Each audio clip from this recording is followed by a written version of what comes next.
I can get us started. All right, perfect.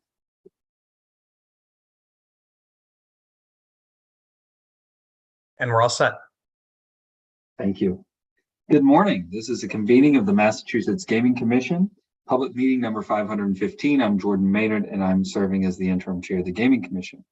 We're using remote collaboration technology, so we'll do a roll call. Good morning, Commissioner O'Brien. Good morning, I'm here. Good morning, Commissioner Hill. Good morning, I'm here. And good morning, Commissioner Skinner. Morning. All right, it's approximately 9:02 a.m. It's April 30th, 2024. Let's start with some minutes. Commissioners, have you had time to review the minutes that were in the packet? All right. I move that the commission approve the minutes from the July 12th, 2023 public meeting held at 10 a.m. and the July 12th, 2023 public meeting held at 3 p.m. as included in the commissioner's packet and discussed here today, subject to any necessary corrections for typographical errors or other non-material matters. Second. Thank you. Commissioner O'Brien. Aye. Commissioner Hill. Hi. Commissioner Skinner. Aye. And I vote yes. 4-0. All right, we're going to move on to the administrative update. And for that, we have Executive Director Dean Serpa joining us. Hi, Dean. Good morning.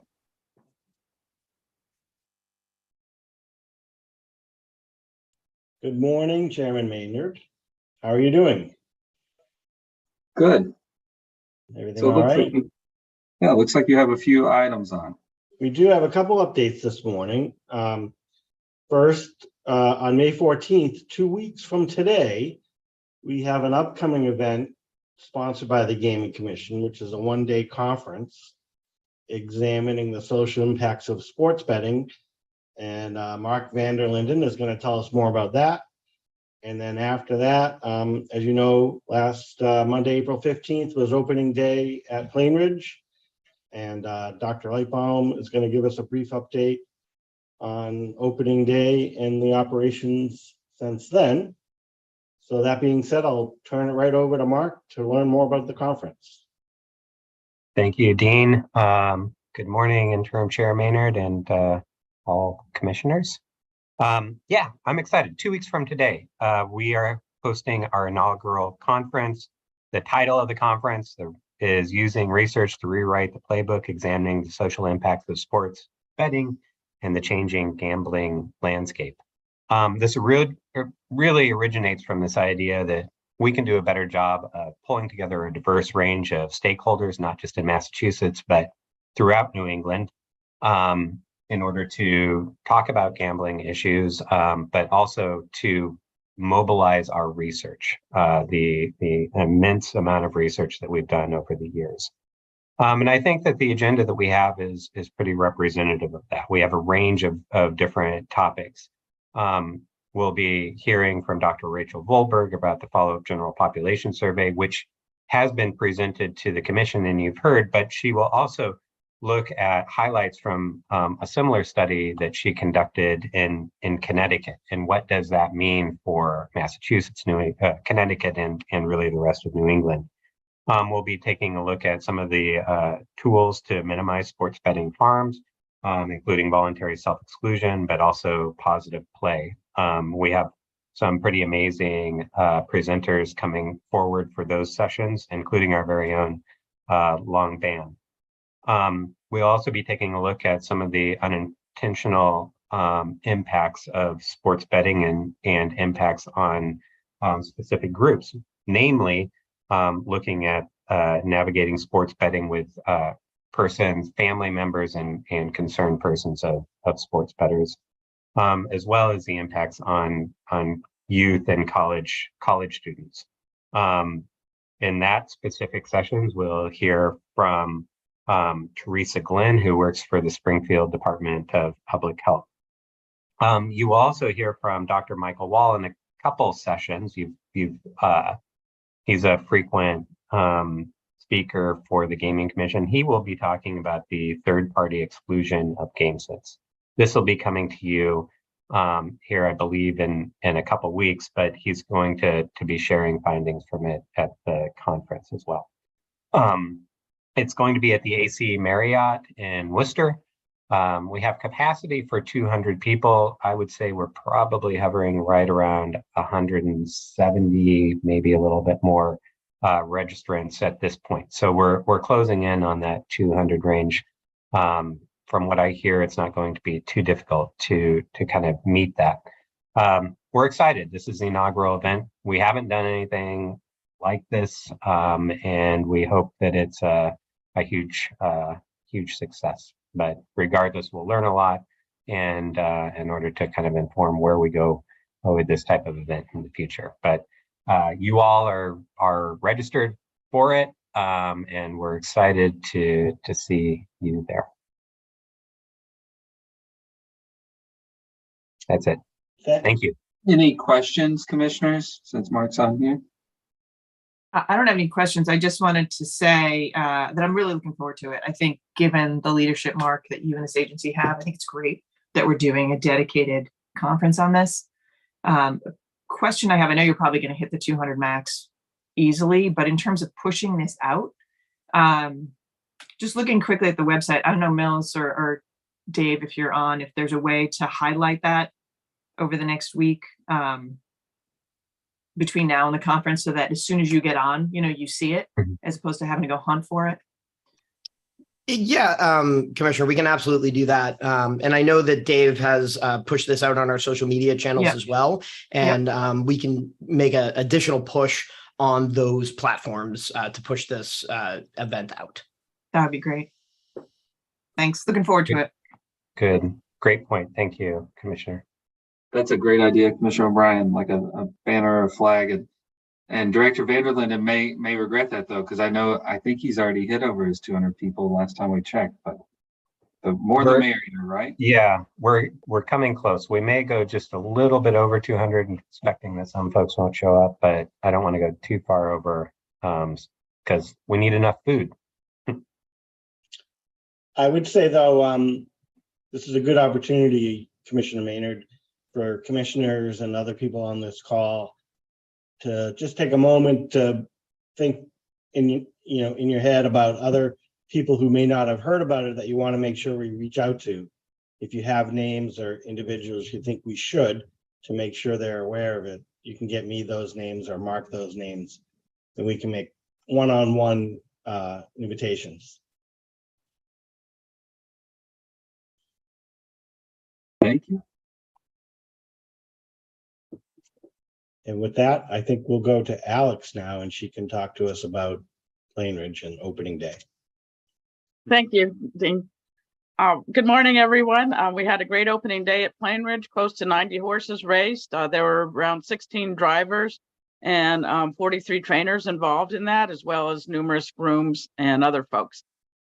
We did hire 2 new people this year for veterinary assistants, and we had 2 veterinary assistants that had been away for a few years who have returned. So we've got good staffing as far as veterinary assistants go. The paddock renovations down at Plainridge have been well received. Many of the commissioners have seen it. The new flooring that they put down in the alleyways in the paddock has turned out to be great material. That's been well received as well. Not as dusty as plain dirt, and also doesn't have the some of the issues that come with the padding that they had put down in the past. They did have their track inspection done, which was part of the commissioner's request for during their licensing hearing. David Dunn, who has been a longtime track superintendent in Maine, was the one who performed it. Steve had somebody new this year, gets fresh eyes on it, and he did report favorably on the track. Justin Stempak met with the judges and I about a week ago to just go over hearings and different items we had saved up for the legal team. This is something that we do every year. Todd's done it for us before. It really helps to get us all on the same page before the meet starts. And just a reminder, July 21st is a Sunday. That's when the Spirit of Mass Day is. That's always a fun day where we get some of the best horses in the country at Plainridge. And then looking way ahead, in the fall, we'll have the Mass Bred Cider Stakes program. And that completes my update.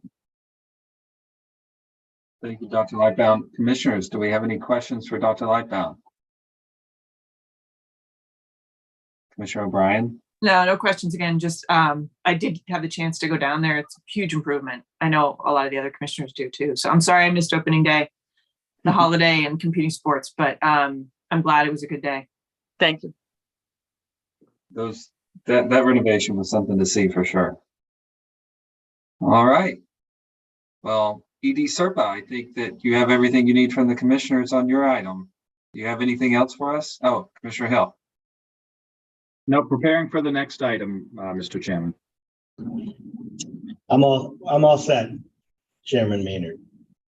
All right, thank you, Executive Director Serpa. Thank you, Dr. Lightbound and Director Vanderlinden.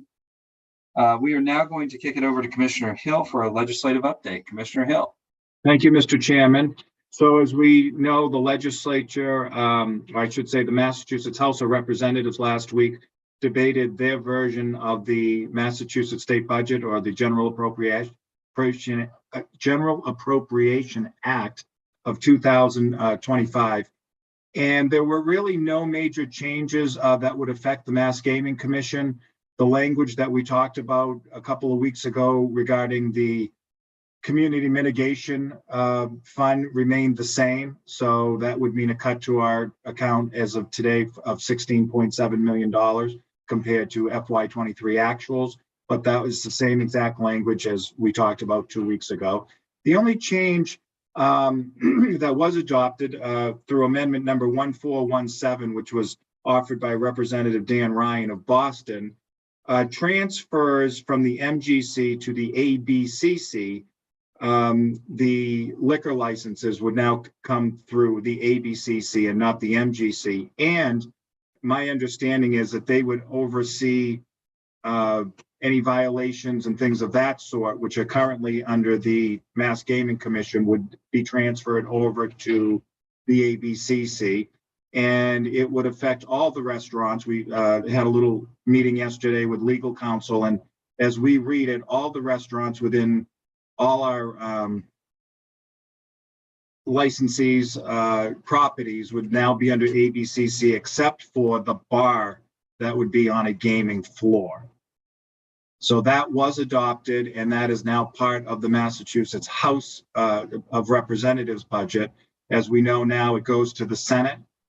They will deliberate and discuss the budget in the next couple of weeks and debate it probably the third or fourth week before it goes to a conference committee. So that was what we saw and what took place last week in regards to the House budget. Thank you, Commissioner Hill. I see Commissioner O'Brien has her mic on.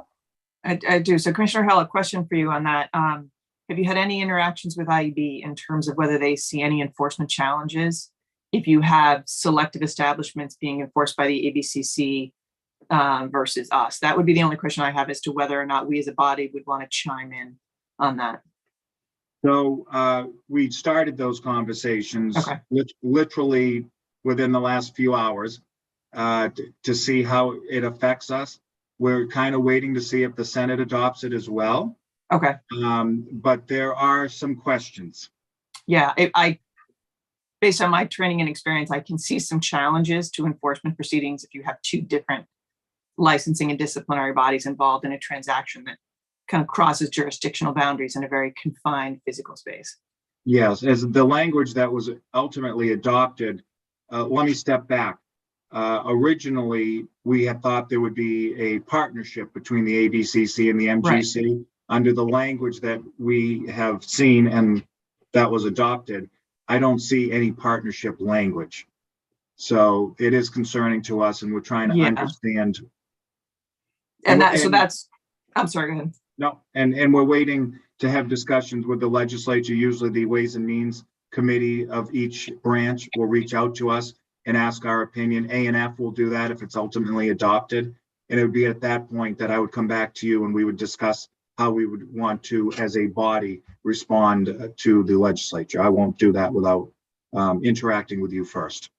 Yeah, because I will say that, again, without some sort of mechanism for either referral, deferral, or cooperation, it could prove to be problematic in terms of enforcement.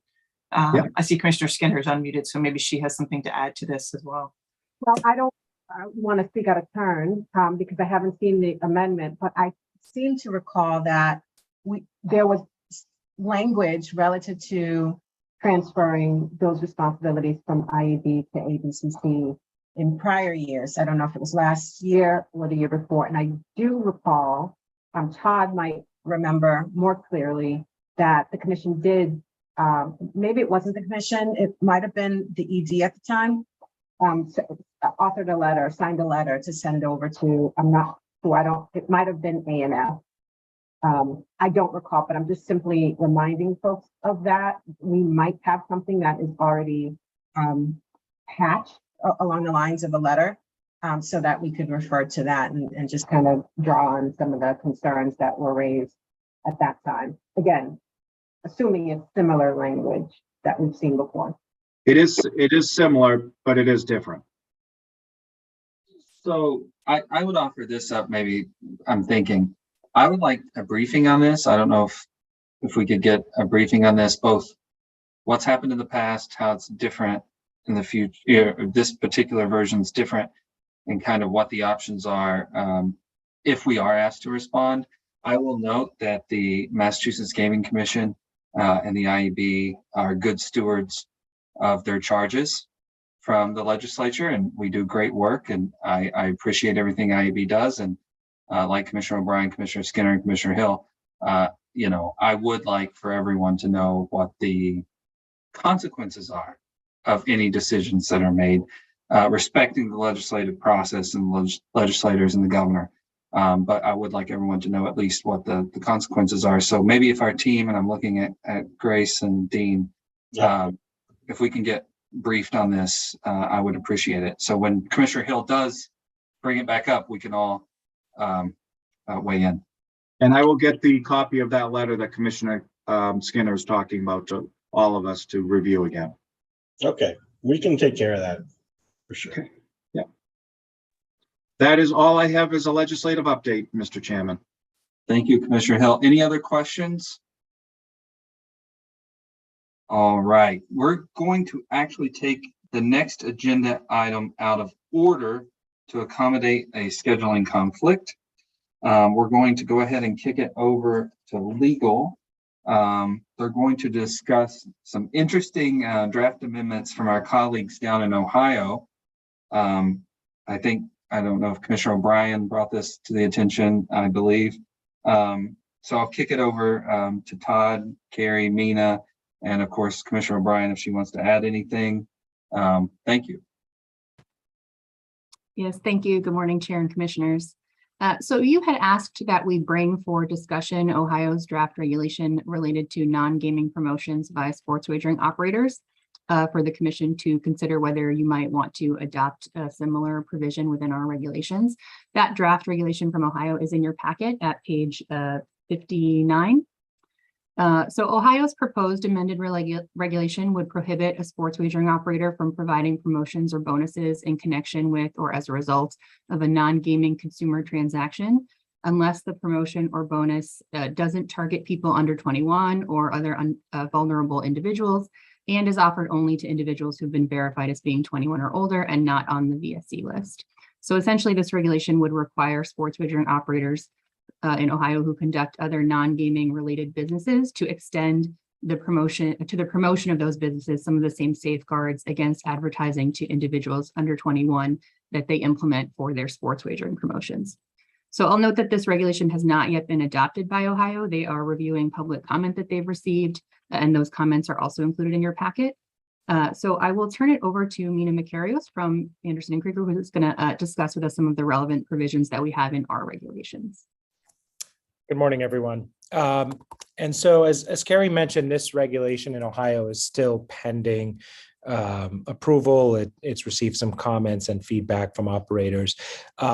We were asked to take a look at what what Massachusetts has in place today that gets at some of the same issues and what it might look like if you were to take a similar approach. And so far, the Commission's analogous regulations are largely in 205 CMR 256.05 through 256.7. These are the regulations that have to do within the subparts of this advertising regulations that have to do with any advertising towards folks under 21 years of age. The general prohibition is on advertising aimed at individuals under 21 or individuals or groups that are moderate of high risk or gambling addiction, et cetera. So a couple of examples are listed in the memo that you have in today's packet. For instance, 256.05.1 has a requirement that this is a requirement about including a 21 plus message if a logo or trademarks inside a sports venue, apps and other qualifying information like a disclaimer, et cetera. There are explicit bans branding on branding for sports wagering aimed at individuals younger than 21 years old. We also have in Massachusetts prohibitions on using symbols, advertising, marketing, et cetera, that contains images, celebrity or entertainer endorsements, language designed to appeal to folks under 21. There are that as you might recall from when the regs were passed a long time ago, there's a lot of discussion over having, and there is language over regarding having advertising in venues or on medium that are expected to be a quarter or more of the target audience being 21 plus. I think the example that comes to mind is if you're advertising at a sports arena, for instance, and you that it's sort of not static. It's something that can be that's on the jumbotron or on a electronic message board. When Disney, the sort of obvious example, when Disney on Ice comes to town, that may not be the time to put up the sports wagering ads. Those are sort of the obvious ones, but certainly also for high school events or potentially some college events or any college events as well. And then the last one is prohibition of logos, trademarks on products, clothing, toys, game design for a person under 21. The regulations that you have now are a bit fact specific, as we've talked about in other contexts. As regulations mature and as the industry matures in Massachusetts, there'll be judgment calls for the commission, sports wagering, IAB, et cetera, for when advertising crosses these lines. And to date, you're on safest ground where it's clear that the messaging or advertising is targeting individuals under 21. More incidental communication with large groups of people under 21 without an intent to do that would be harder to enforce, but potentially something you can ask to be stopped once it's discovered. Where this differs from the Ohio Casino Control Commission is there is not as direct of a focus in the current regs as in the proposed Ohio regs on this concept of cross-promoting products that are available to individuals under 21 legally with the same branding marketing as sports wagering. If the commission were to consider those, just to sort of recap a couple of the comments and the types of comments that have been received. First, the Campaign for Fairer Gambling, CFG, they have expressed support for the Ohio rule, largely based on their general concerns with sports wagering promotions and bonus offers generally. They have expressed concerns about those generally. There's a quote in the memo: when bonuses are authorized and even incentivized during a non-gambling related transaction, it only only compounds the concerns, especially from a public health perspective. Operators, on the other hand, have raised some concerns as well with the rule. One is that it would be difficult to follow and may have unintended consequences. FanDuel noted that in the context of non-gaming activity, FanDuel may not have access to the same know your customer data and tools to limit advertising to younger individuals. And so that this might limit their partnership with non-gaming related activity altogether. Their Fanatics also suggested that implementation problems like that could lead to broader blanket advertising, so that if you are worried that you're going to advertise to the wrong population, you might sort of we did heavier load on blanket advertising on TV, radio, et cetera. They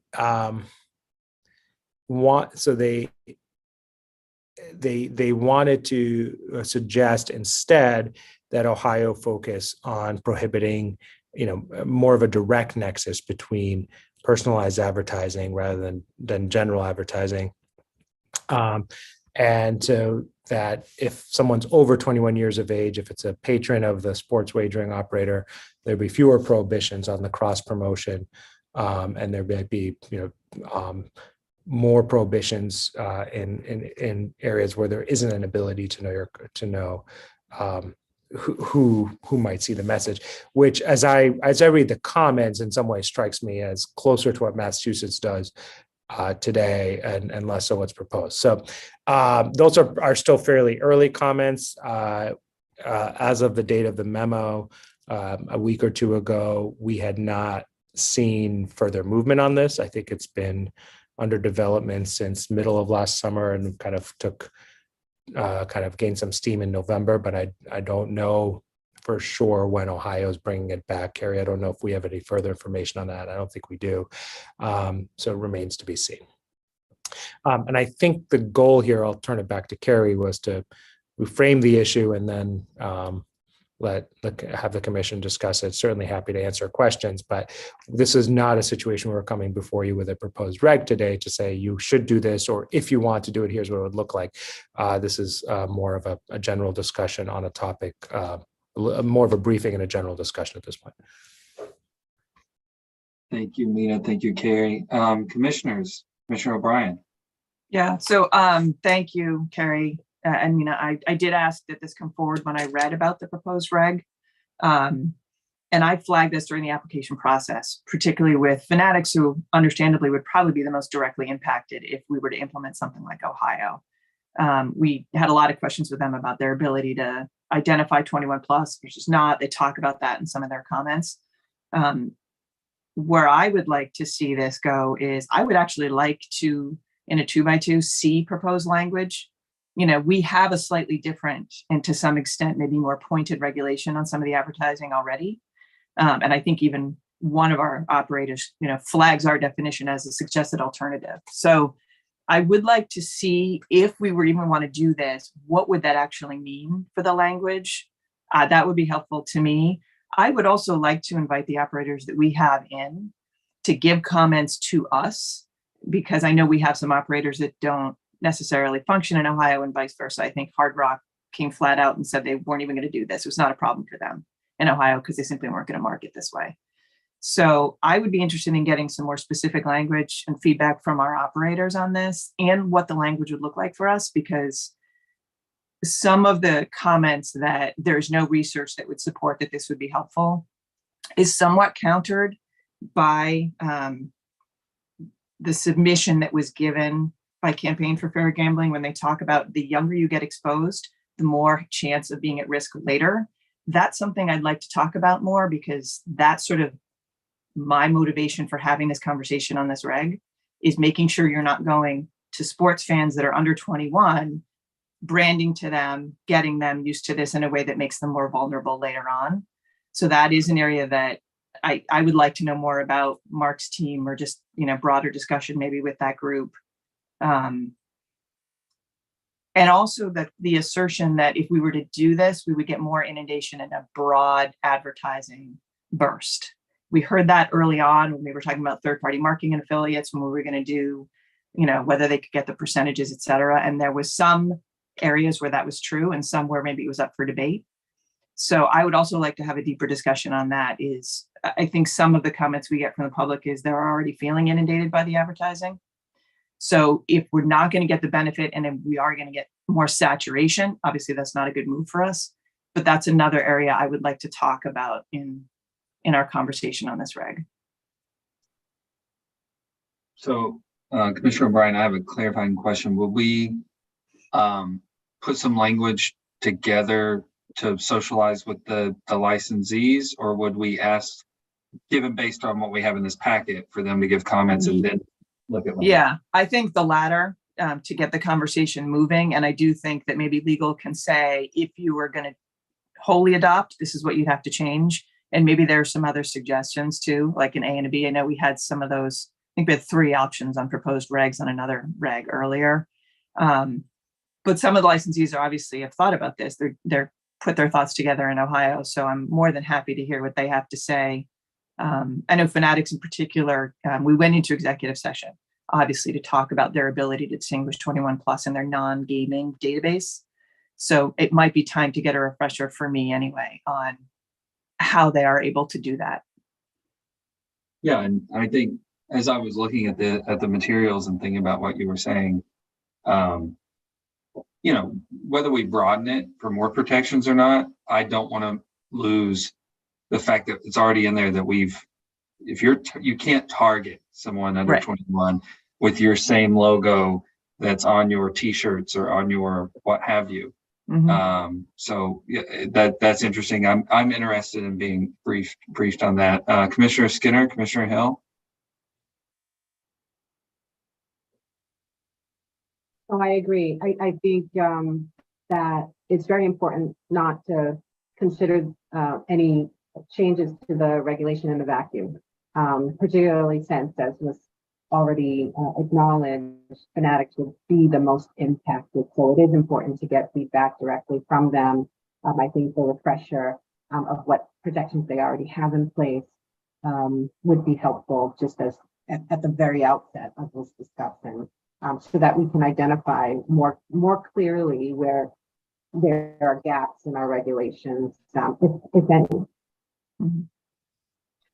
And it's interesting to see what Ohio does with this as they continue to go. I guess I do have one question on that, Carrie. Do you know what their comment period is? I mean, I'm thinking to myself when they moved really, really quickly on the player prop bet stuff within days. So I didn't know if the comment period is still ongoing or.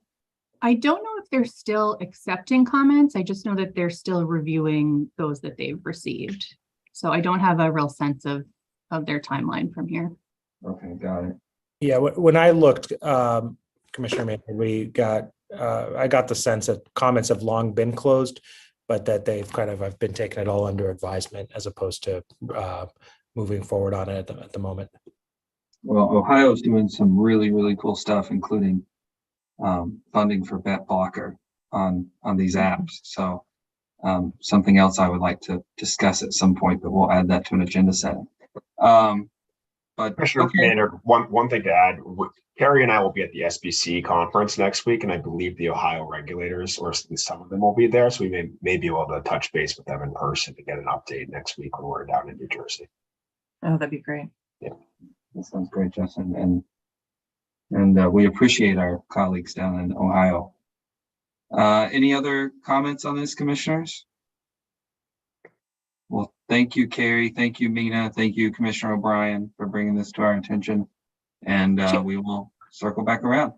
Chair, could I just ask one question just for clarification? In terms of feedback from the operators, did you want us to seek additional written feedback, or did you want them to come to a meeting written? For my view, if they want to start with written, one or more, I can anticipate maybe asking for a conversation, right? Sure. In which case, we can invite that as well. But at this point, I think it's premature to have them come in and present anything. I just want to start this conversation in terms of our reg. Great. That's Okay, where I'm thank coming you. from anyway. And they have something to respond to, right? Like they can look at what we put in this packet, what we have, and then How does it differ from what you told Ohio or not? Right. And then invite the others that maybe aren't dealing with this in Ohio to come forward as well if they want. Makes sense. Is that good with you guys, commissioners? Commissioner Skinner, Commissioner Hill? All right. Thank you again, Carrie. Thank you, Mina. Thank you, Todd.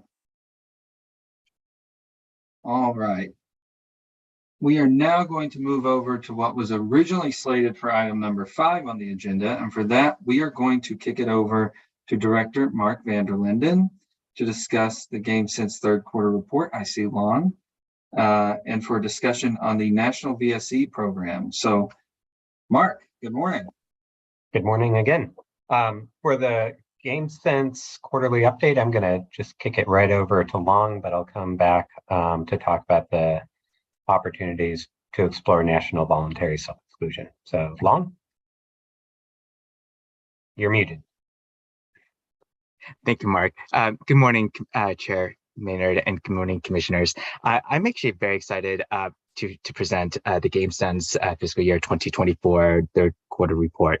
GameSense is an innovative, responsible gaming program that equips casino patrons who choose to gamble with information and tools to adopt positive play behaviors, and offers resources to individuals in distress from gambling-related harm.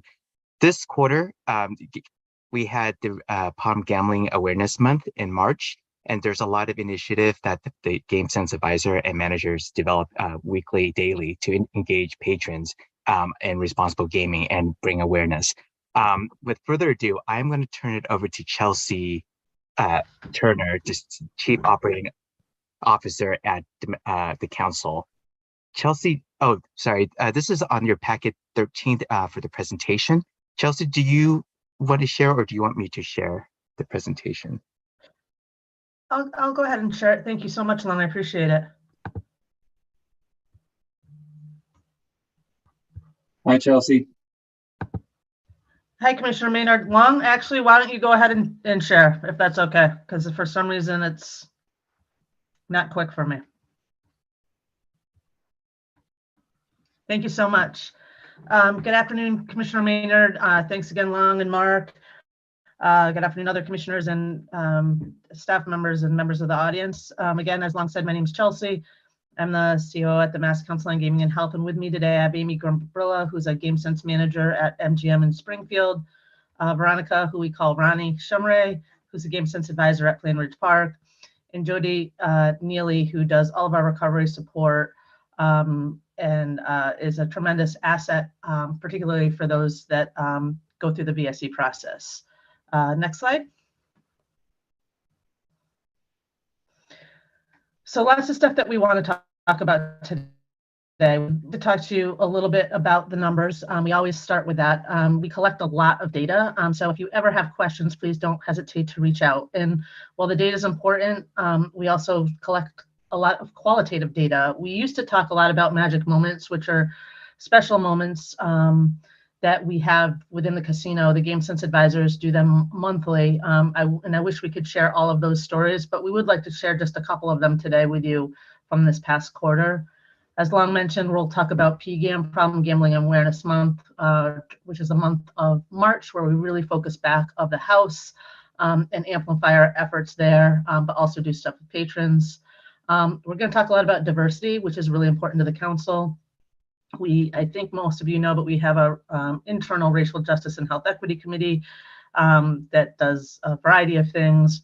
We're also in the process of really sort of paying attention to our own supplier diversity spend. We recently contracted with a woman-owned, and she's also a person of color, local business to do our insurance, which is pretty cool. That's been off to a good start. That was just this past quarter. And then we do a lot of stuff at the GameSense centers to celebrate diversity, and we'll tell you a little bit about that later. Champion awards are always a highlight. Thank you so much, Commissioner Maynard, for staying on top of those letters, and thank you notes to the award recipients. It does mean a lot to them and goes a long way. Talk a little bit about some of the stuff we've done outside in the community. Jody's been a rock star, and she'll tell you about that. Talk a little bit about the GAM line and the uptake in calls there, and of course, answer any questions you have, and feel free to answer any questions along the way. Go ahead, Lon. So as you can see, our numbers are a little bit down, and the simple interactions are those, ones like where's the ATM, and less important, but again, we want to count all the touches. And casino related, less important, that's about, internal promotions and stuff within the casino. We always focus on demonstrations and exchanges. So the reason I think that we're down is twofold. The primary reason being that we were just down staff. So we're down 3 staff at Encore Boston Harbor, and that's a huge hit when you only have 11 staff members, and then 1 staff at MGM in Springfield. And while we have folks that were on sort of long-term leave, and then we also had just a little bit of turnover, and we also hired 2 people, and we're training those 2 people. So that is going to have an impact when our staff just isn't that huge. And then the second reason is we actually have an uptick in VSEs and live chats, and those engagements just take a longer time. So we're going to have less in other areas. So I'm not terribly worried about it at this point in time, but it's something that we're closely paying attention to. Happy to say that we're almost back to fully staffed. We're one down now, and we're in the process of training 1, but that's something we're paying attention to. So next slide. I talked about that. So if you look at this slide, VSCs, I know Long does a fantastic job reporting on these numbers, but obviously we track them too, and you can see we're significantly out over year. Also up in VSCs during the overnight shift, we track that kind of data. Remote VSCs up, VSCs initiated by live chats also up. I quite frankly, and reinstatements is something we track, but it's important, but less important. Some people VSC and they never reinstate. So it's in some ways like a 1 year or 3 year or 5 year could VSC is really sort of like a lifetime VSC. And then Play My Way, we just don't have complete data because we're waiting for data from at least one of the properties still. So next slide. So baskets, I don't talk about raffle baskets a lot, but our basket numbers are up. We do a different basket every month at each property. It's a way to draw folks into the center and to catch their attention, and in exchange for engaging in a quiz with our team, folks get entered into a raffle basket to win something. We pay a lot of attention to what's inside the raffle basket. So last quarter, the Celtics basket was the most popular one of the 3 months. But we do stuff that we think would appeal to different types of demographics. So it's not always sports. Sometimes it's cooking, sometimes it's activity, but something to try to remind people that it's okay to get out of the casino and do something else. And they're pretty popular. So, and it's a great way for us to engage with folks. Next slide.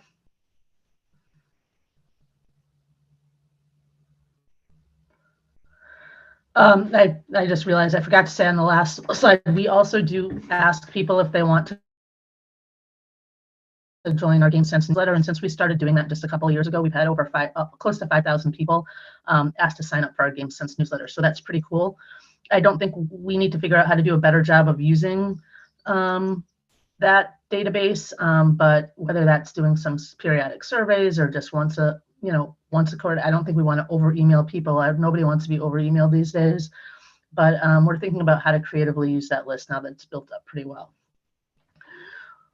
So on this slide, I just want to talk a little bit about some of the things that are in the chart. So again, I say we collect a lot of data and I don't always report out on it all orally.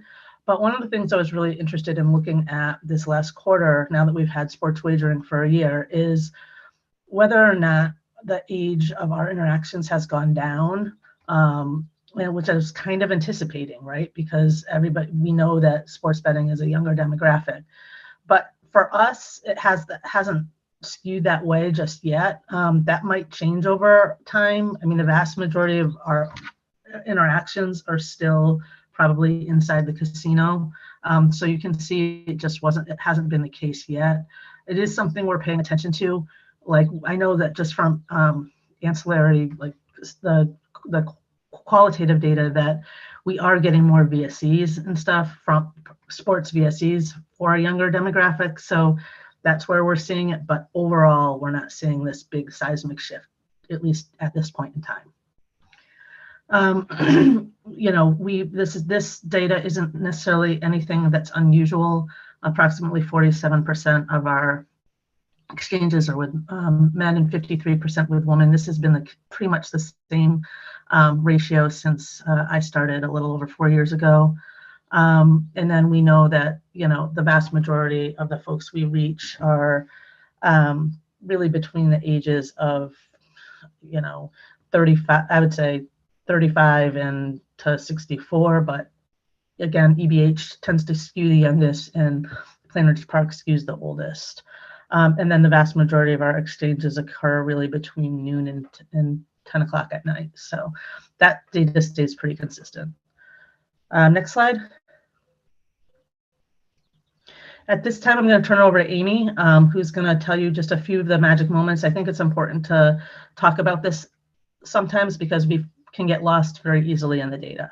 So Amy, share the good stuff. All right. Good morning, guys. As always, I appreciate the opportunity to talk to you guys, especially y'all that I don't get to see that much. So made my day to be invited here today, and especially makes my day to talk about my colleagues and what an amazing job they're doing. So I want to start off with my buddy Mark at Plainridge Park Casino. Since sports betting came about, Mark has really been one of the leaders and in making sure that he's researching that, knows how to reach out to people, has really done an amazing job with like taking this new form in Massachusetts and making sure that our guests get the proper resources for that and the proper care for that. So Mark had talked to a young man on the phone, young guy, having some issues with sports betting. Mark obviously talked to him about the Massachusetts sports wagering exclusion, but this young man wasn't quite there yet. He didn't want to necessarily exclude from all the apps, but he did have a couple of apps that were causing him harm. And Mark walked him through the whole process of taking timeouts, you know, of being able to utilize that, you know, as a form of reducing harm, and even went so far as to stay with the young man on the phone the whole time as he walked through the process on each of these individual apps to make sure that it got done. And the young man excluded for the did the timeout for the max amount on each of these apps, was on the phone with Mark. And obviously Mark made sure he knew that, you know, check this out, see if it works for you. If at any point you're at the point where you want to try something else, you know, there's something else maybe we need to do, please reach back out. And this young man, because of the care that Mark gave him and, you know, the time he took to make sure it all went well, felt absolutely, you know, secure in the fact that he could reach back out to Mark at any time if he needed anything else. So just excellent service given by our GameSense advisor, Mark, for this young man. And then we have Anita Pang out of Encore Boston Harbor, who's as green as GameSense. She's only a couple months in with us, and her enthusiasm and her compassion are just amazing. And she comes with the amazing ability to speak Mandarin, as well as some other things, by the way. But in this particular instance, she had a guest come to the center that was inquiring about the self-exclusion, and the guest spoke Mandarin.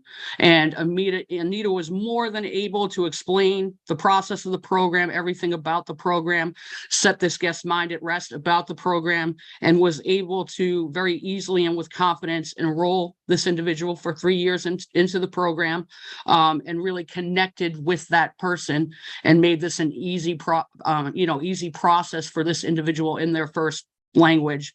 And given the demographics of Encore, this is an amazing thing to be able to have to, you know, put people at ease and truly understanding what's going on through their first language. So my hat's off to her. Amazing job, and just another example of how, you know, the GameSense advisors really, really, really do bond with people and, you know, put them at ease. Listen, I'm supposed to talk about myself for the last one. Anybody who's been around for a while knows I've talked about myself a lot, and really what gives me the most joy is talking about my colleagues. So I'm going to go a little off script here today and ask for forgiveness later, I guess. I would like to take this time, instead of talking about me, to talk about my colleague Aisha Shambly from MGM. Aisha is amazing. I can't say enough, but recently she had a chat with a lady who wanted to do a BSc. And she was a little scared about it. And listen, this makes sense. You're about to enter into, a contract with the state, and you want your questions answered. You want to be put at ease. And Aisha talked with this lady on the phone for about 30 minutes, answered all her questions, put her totally at ease. They went through the process, and when they met in the Zoom room, they talked for probably an hour and a half. Lady told her whole story. They talked about all her gambling behaviors, what was going on. I mean, Aisha was perfect in asking open-ended questions, letting her tell her story, make sure any concerns were talked about. And they went through with the exclusion. And about 10 minutes later, at 11 o'clock at night, I get an email to my phone. And I answered it. And it was this lady who felt the absolute need, to reach out to me to tell me about Aisha. And if you would indulge me for just a moment, I'd like to say, to read this email to you. Dear Amy, I wanted to write to you to thank you for your amazing employee, Aisha. She helped me get on the voluntary self-exclusion list, and she was empathetic, informative, and simply a beautiful soul. It's so wonderful that you have someone like her on your team and taking care of people who need help like I did. In a half hour, she made a huge difference in my life, and I'll always be grateful to her. Thanks for her and for everything you do. So I started crying because that's just me. I can't help myself. I cry at commercials, I cry, but listen, this warms my heart. There's nothing I like better than this. I responded, thank you so much for taking the time to share with me. Aisha is a very special person, and I'm blessed to have her as a colleague and a friend. We do what we do in the hope that we can connect with and make a difference for people. And it warms my heart to know that Aisha did just that. People rarely take the time to share their good experience, so I'm grateful to you for this. Both Aisha and I will smile tonight because of your kind words. And I truly hope that the courageous step you took tonight is the start to a wonderful and positive change for you. And she responded back to me. So I guess I just want to make sure people understand that these are not anomalies. These are not, this happens all the time. And it's the kind of thing that does make me sleep at night, because this is why we do what we do, to make these connections with folks in this very special way that the state of Massachusetts has allowed us to do. So if you ever have any doubt that it makes a difference, it most certainly does. Thank you. Next slide. PGAM. So this is my 9th PGAM. Love this time of year, both PGAM and RGEM. So as you know, PGAM is Problem Gambling Awareness Month, and it is focused mainly back of house, whereas RGEM is focused more front of house. So we had 284 total hours dedicated between the properties, so almost 300 hours between the properties dedicated specifically to PGAM, along with our other normal activities and duties. We certainly had some activities that, were very popular. Our swag wheel, almost 5,500 engagements, vending machine, sports wagering quiz, and March Madness kind of topped off the most popular activities, but we certainly had other things in there as well. For our employee quizzes that we did back in the house, we had 3,364 total entries, and 1,566 were unique. So just so you know what that means, employees were allowed to enter into the quizzes more than once, and some people did take advantage of that. And we certainly had marketing and communication toolkits sent out to each property so that they could make sure that the employees knew about PGAM and knew about the activities that we were going to be conducting. Next slide. So one of my favorite things to take a part in every year, and we have from the beginning, is National Gambling Disorder Screening Day, which was started in 2014 by our friends at the Cambridge Health Alliance Division on Addictions. And we, like I said, we have done this every year, and I think it's just so vitally important.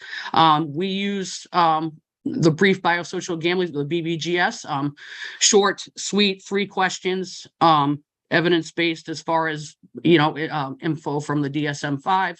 So, I mean, this is the one that we use on our screening day at the casinos. So we took part in this year, as every year. And next slide, we do have some data from you. So front of the house, so meaning guests. This is broken down by property as well as the total. So for the total front of the house, we asked 385 people to be screened. Of those, 275 agreed to be screened. And of those 275, 82 of those did screen positive. And just so you guys know, if you're not familiar with the BBGS, if you answer yes to one of the 3 questions, at least one of the 3 questions, that would be a positive screen. And then we have the age breakdowns and the male, female, or not identify as either male or female. So we have those breakdowns as well. So we skewed a little bit higher male. We definitely have age groups all over the place. So, this is screening within a casino as opposed to the general public. So probably not shocking to most that these numbers would probably be a little bit higher in a casino as opposed to the general public or in a public health setting. But these are the numbers front of the house that we came up with the screening day. And we also this year did some back of house screening. So for employees of the casinos. So for this, we asked 204 people total, 163 agreed to be screened. And of that 163, 29 screened positive. And then we got some of the breakdowns similar to the ones we got to front of house. Again, I think what this information is going to help us with is, where we go from here, how we can work with operators, how we can work with MGC to, make sure that we are doing the best we can to make sure that resources are available in the easiest and most appropriate way. And I think it's good information to have if Chelsea or Mark want to step in at any point or anybody. But I think it's a good thing that we do. And I think it is part of what can guide us on how we move from here. No, I just say that we are talking about this at the strategy meetings. We're interested in doing more screening days. We don't just have to do screening day on the second Tuesday of PGAM. We could do them any time of the year. And then, but really working with properties to make sure that whatever resources that they might have available internally, like EAP programs and stuff, we have out there for when we're doing screenings with their staff. And then also, we've had even recently just some casino employees talk to us about VSEs, and some of them want to get a VSE and they're scared because they're worried that it'll affect their employment. So reinforce you can be on the VSE list, you're not going to lose your job, and that kind of thing. But so far, we've met with 2 of the 3 properties so far. It's gone really well. The other thing I'd mention is MGM Springfield. They enjoyed the screening day so much last year that they replicated it at their New York property. And so that's just a great example of collaboration. They learned about the screening day as something we did, as an initiative we do here in Massachusetts. They replicated it in New York. And Daniel Miller was really happy to share the good news about that. So thank you, Amy. Next slide, Long. So PGAM VSC campaign, obviously during Problem Gambling Awareness Month, we want to make sure that we are making sure that the VSC program is out there for people to know that it's out there.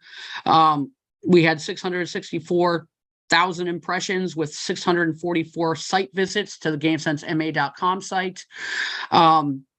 We did specialized audience-based targeting. You see here, this is a sports betting on the slide, kind of sports betting specific targeting. In addition, MGC communication teams facilitated radio ad buys, placement on Sports Hub, as well as iHeart platforms. So it was an opportunity to definitely push to get the message of VSE availability out there. Next slide. And finally, I would be remiss not to thank all of the properties who every year that I've been with GameSense have been more than willing to donate, whether it's swag or gift cards or whatever it may be, to support us during PGAM, for both employees and for guests. I'm not going to go over this whole chart with you, but as you can see, each of the casinos made great donations to make sure that we were getting touches with both employees and with front of the house guests. So always, always, always appreciated. Thank you all. Thank you all for letting me speak today. Love to see you guys. Thank you very much. Thank you. I'm going to jump in here if you don't mind and offer my fellow commissioners to do the same. Amy, I'll brag on you and say that we are very, very proud of the work that you do. And the fact that you gave the credit to one of your team members, Aisha, and described Mark and Anita so well, just proves why you are perfect for this. We talk about all the time on the commission about meeting people where they are, and that goes through GameSense, right? We can talk about it all we want at the commission level, but without the people on the ground actually doing the work and meeting these people when they're vulnerable, right? And offering a listening ear and connecting them with the services they need. That's the most important part of what we do, in my opinion. So thank you for being the catalyst and the tool and your colleagues for doing that. I'll open it up to any other commissioners that have anything else to say.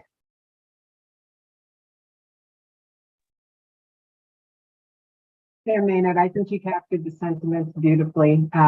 Just want to echo my thanks to you, Amy, and all of the other GameSense advisors for the work that you do every day. As you said, these instances that you highlighted are not anomalies. It happens every day, all day. And it's good to hear of the more touching interactions that are had by the GameSense advisors directly from you folks, as we cannot be there to witness them directly. So thank you for sharing.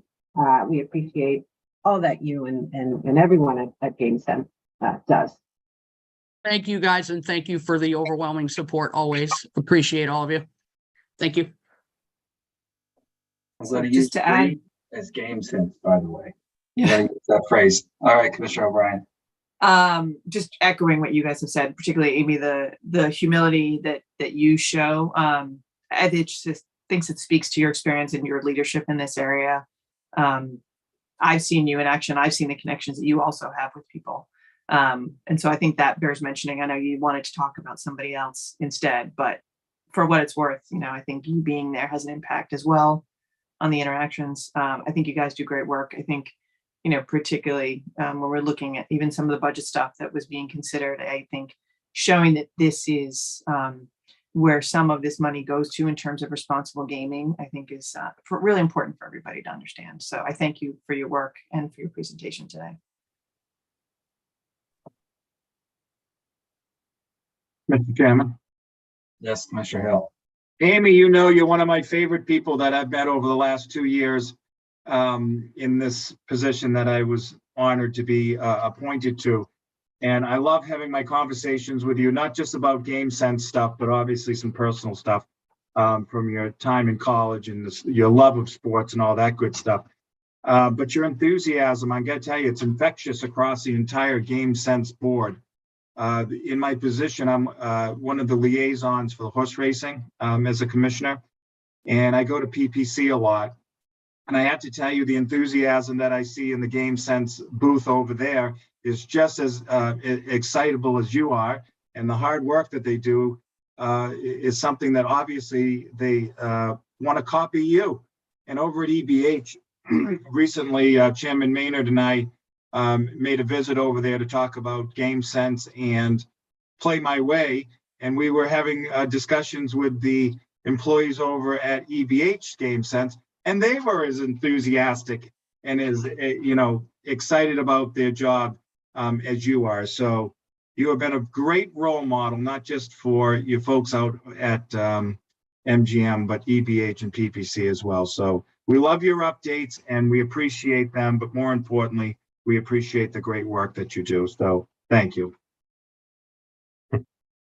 And Chair Maynard, may I just clarify one thing there? One, Amy is the original GameSense advisor. She helped us open up Plainridge Park Casino years ago, and has certainly carried a lot of weight of this program over the years. And so, Amy, certainly appreciate you. But I get the chance to meet a lot of pretty much every GameSense advisor we have as they're starting their journey as a GameSense advisor. They're incredible individuals that come to this work for all the right reasons. And I really appreciate that. Amy talked a little bit about the vending machine as one of the activities. And just to illustrate, like, this isn't just any normal vending machine where you select whatever it is you're interested. This is a vending machine where you think you're pressing a button to get something, but chances are you're getting something else in a different spot within the vending machine. And really what this is intended to do is to prompt a discussion and illustrate randomness. Maybe you'll get what you're looking for, but probably you won't. And just like a slot machine, what you're hoping for isn't always what you get. And I think that it's a great example of how we need to be super creative when we think about how we're communicating what seem like simple ideas, but really are kind of complex ideas to casino patrons in order to connect those dots. And that's what the GameSense advisors do every day. And whether it's the vending machine or the 64-sided dice or the marble game or 24 other different types of activities that they have in their back pocket, I think that it's really great work. So thank you. Thank you, Mark. I think we have hijacked this conversation enough as commissioners, at least, so I'll turn it back over.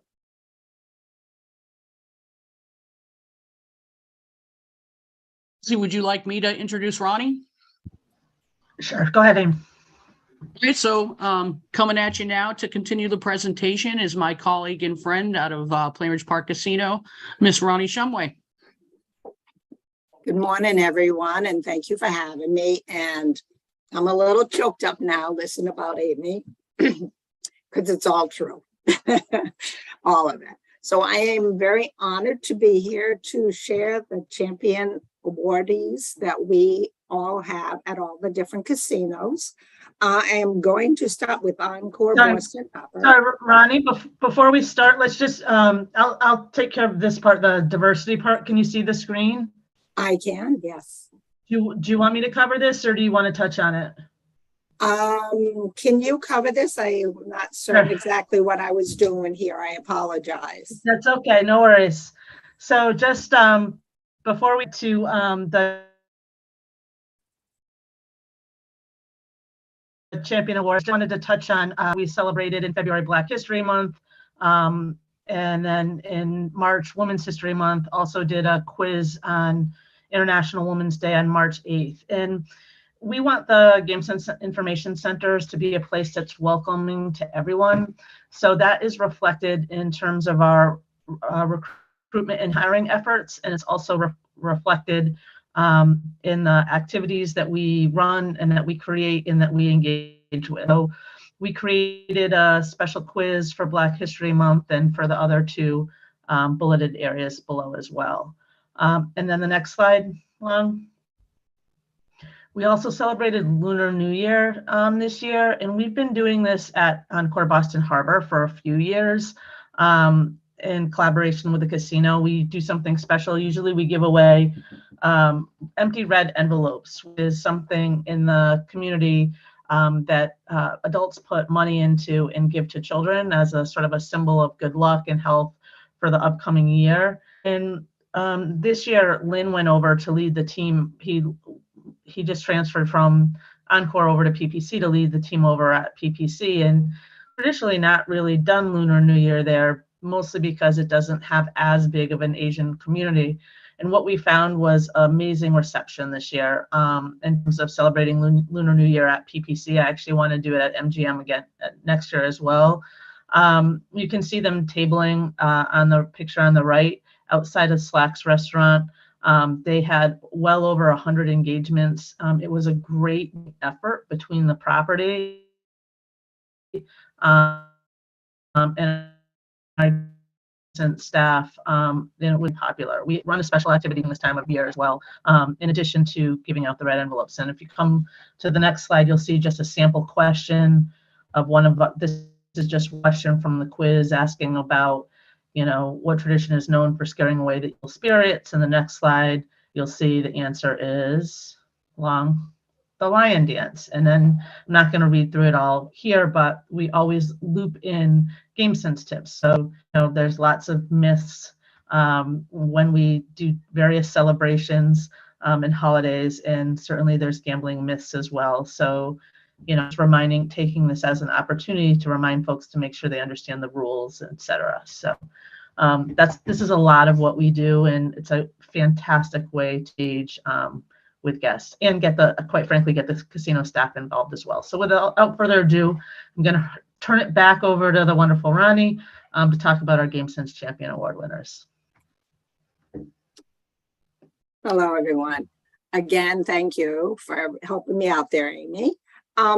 Again, we every month we will pick champion quarters, to give to them, and they will get a nice package of gifts from GameSense, as well as a wonderful letter from the chairman and a $25 gift card. So to go on, basically, I am going to talk with Encore Boston Harbor. Our first one will be John Nidgen, and I might destroy people's names, so if I do that, I apologize. Is it all right to start with Boston Harbor? Okay. Basically, the first one is John Nidgen. He is one of our security officers there. John amplifies dedication to responsible gambling and the safety of GameSense team at Encore Boston Harbor.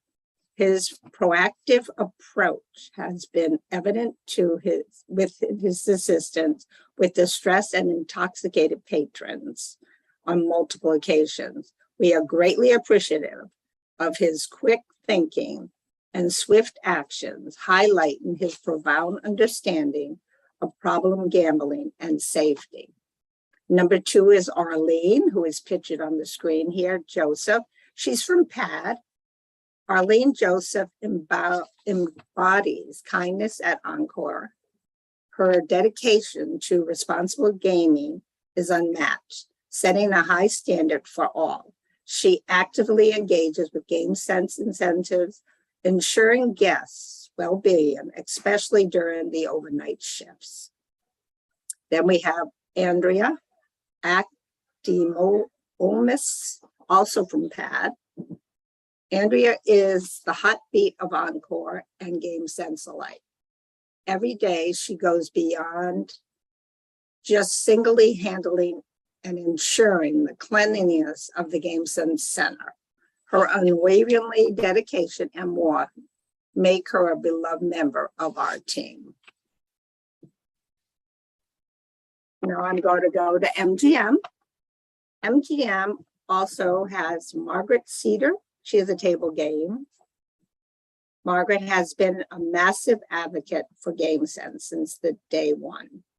She has researched and is interested in responsible gambling strategies and is passionate about helping us calibrate to find guest resources should they want them. Then we have Catherine Dodgenay. She's from EVS. Catherine always wears a smile and works hard. She is friendly with GameSense staff and is always ready to help with any needs we might have to run our program smoothly. We appreciate her work ethic and professionalism in the casino environment. Then we have Ken Gallant. He's a slot tech. Ken is a very great guy who always stops by GameSense to talk to us about slots. He is very aware of how the slots work and the players' behavior when they are gaming. He has had many conversations about responsible play and the Play My Way. with the GameSense advisors, and we value his knowledge and his insight. All right, now to Plainridge PPC. Of course, I am blessed to know all three of these award winners. Our first one would be Rose Jordan from EBS. She is the manager there, an amazing woman. Rose always takes the initiative during Problem Gambling Awareness Month, PGAM, to get all her staff members involved and keeping them up to date year-round with GameSense activities and messages. Rose constantly encourages her employees to head to the back of the house tables to keep their staff updated on all of the table events happening. Rose goes the extra mile to translate and the activities for her staff and helps educate them on responsible gambling and problem gambling. Most of the staff that Rose works with is Portuguese or Spanish, and she just, again, goes beyond. Then we have Dominic Hattoria from marketing. Dominic made our PGAM amazing. He reached out to the GameSense with donations after learning GameSense needed help with the giveaway items for the year of PGAM. He works tirelessly to collect gift items for the promotion department to donate to GameSense for the PGAM giveaways. Thank you to Dominic for his generous and communicate with PGAM commitment, excuse me. Then we have Ryan, one of our security officers. Ryan Antone is an incredible employee who always helps guests get the responsible gambling information when they ask for it. His knowledge of responsible gambling and dedication to recovery have always led him to GameSense for more details. Ryan is a great listener and always brings up GameSense. He notices PGAM situations with our guests. He is an amazing young officer that we have who has only truly been here. I don't even know if it's been a year, maybe a year, but again, it is so true. He comes to us with such compassion about everything. And that's all I have. Commissioners. Next up, we have Jody Neely. So Chelsea, Jody, I'd love I was gonna see if the commissioners had anything to add to that. If you don't mind. All right, we'll continue. Thank you so much. We appreciate it, and congratulations to all the award winners. Hi there. Chelsea, I didn't know if Lynn was going to talk about the bus boarding thing, but I can do it. I can Okay. cover it. So one of the things that we've done periodically at Encore Boston Harbor when resources allow is actually ride the bus between Encore and Chinatown. It's a great way to engage in a longer conversation that we might not otherwise be able to do so in a casino. We track all of that in our outreach efforts as well, and have had really good conversations. I think in the past we've shared, not surprisingly, that oftentimes people are in great moods on the way to the casino and sometimes not in as good moods on the way home. But it's a great opportunity for us to connect directly with patrons, and obviously we let the casinos know that we're doing it. Recently at Plainridge Park, they've started a bus between Attleboro and PC. So we've just been testing that out a little bit and started just during PGAM riding the bus there to see if we can engage with patrons there and have similar results. And it's been positive. Again, it's not something we do all the time. We do it when time and resources allow, but it's been a positive experience so far.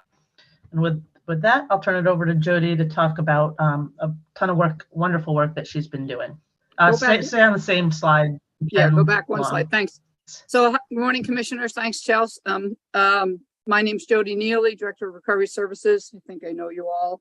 And PGAM was busy this year for all of us, GameSense and myself. I roamed around the state, which I often do. to the peer recovery centers, which are just growing in number. You're going to have 2 of me to reach them all at some point because there are almost 40 of them now. But I did make presentations to 11 of them, from Northampton to Holyoke to Brockton to where else did I go? Down south, all over the place. And they're always well received. These are folks in recovery, mostly from drugs and alcohol abuse, but they get it right away. So I showed a little video that we worked with Tim Fong on last year to talk about sports betting, do some case study work, but mostly we talk about the warning signs, the risk factors, and they may not have thought of gambling as an issue, but as soon as I get into it, they're like, oh, yes, I understand that. I recognize that because there are so many similarities between substance use and gambling. So it's always a pleasure to get out there and meet the people and, make the differences. Okay, so next slide. Now, numbers aren't my thing. So if they aren't yours, you'll go a little cross-eyed. So I'm going to break this down for you folks. Basically, we're doing great. The bottom line is in FY24, we've had the highest quarterly call count. So Q3, this past quarter, highest call count ever. And, these numbers are a little deceiving, so I'm going to break them down for you. For the GAM line intake, the 1-800-GAM line, in Q1, we had 503 calls. In Q2, 671. In Q3, 704. So it's going up, up, and up. And for the folks who wanted support, who the GameSense advisors, God bless them all, transferred directly to HRIA helpline, that also increased. From Q1, it was 186, Q2, 275, Q3, 338. And then the last number to pop out is the number of people who were transferred directly to a wonderful GSA extension who wanted responsible gambling information. And that slightly increased. Q1, it was 237, Q2, it was 298, and Q3, it was 256. And so the bottom line is people are reaching out, which is great because we know with sports betting, gambling is on the rise and the folks who need help are more. And the fact that they're reaching out to us is really hopeful in that we can get them to the right place. And when I was listening to this whole presentation, I don't know, I have this thing pop in my head about what we are, what the council is, and what GameSense is. And I came up with 4 words, so forgive me, but it was consistent, compassionate, creative, and changed, meaning we change people. And so I'm always honored to be a part of that and always happy to be able to be a person in long-term, gosh, I guess it'll be long-term recovery from gambling now too, 16 years in June. Be able to be a person in long-term recovery, contribute to the change that the council and the GameSense and we all do, and the commission, oh, there's another C, and the commission all do together. So thank you. And I guess that's it, right, Chelsea? They cover everything? Great job, Jody. Thank you all for Jody, Ronnie, and Amy for helping me out today. And we'd be happy to answer any additional questions any of you have. Thank you, commissioners, for inviting us. We really appreciate it and enjoy the opportunity to share our successes with you. Thank you, Chelsea. Commissioners, questions? I just want to thank you all, and Jody, it's always good to see you. And thank you and Ronnie too, for all the work that you've done. So I'll kick it back over to Mark. I'm sorry, Chair Commissioner, if I may, it's always very difficult for me to do an introduction for every quarter because I think their presentation speaks volume.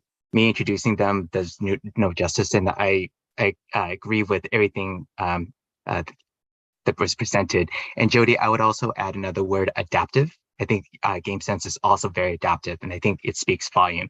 Amy and Ronnie and other GameSense advisor do phenomenal work, and every time I visit, I'm very, very honored and humbled to see them in action and really interact, because they do engage very difficult conversation with patrons, and the activities and the conversation takes a lot of effort, and they do great, phenomenal work. And I think, if we don't see a lot of that, and I think the presentation really highlights some of the great work they do. So I wanted to put that out there.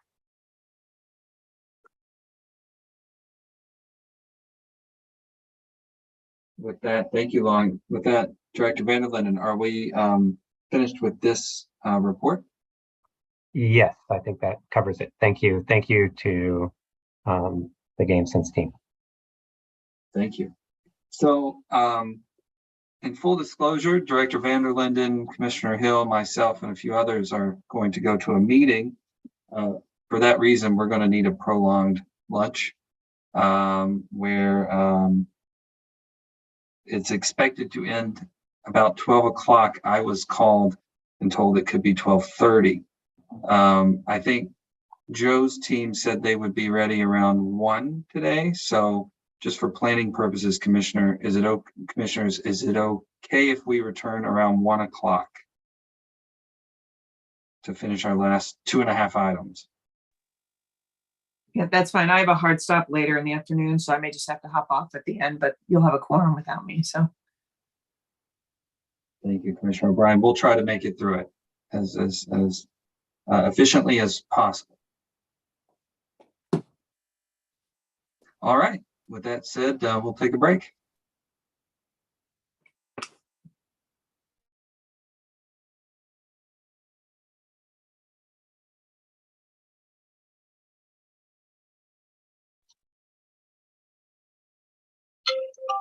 Andrew Steffen. You're off mute.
Hey, So, so I just saw, it looks like we're like triple booked tomorrow, right? it's pretty close. Can we move that GTC meeting to the next day? You guys aren't muted. FYI. Thursday at 1:30? Thursday, yeah, I have like no working blocks this week, No, I know. literally at all. Guys, I think someone's mic's on. It's a heads up. Have to be, I'm gonna see what Christian's available for, but yeah, because, well, now on my calendar, it doesn't look the same. On Alyssa's calendar, it showed that we had Caesars and GLI at the same time. Caesars is the half hour prior, is at 1. Okay, all right.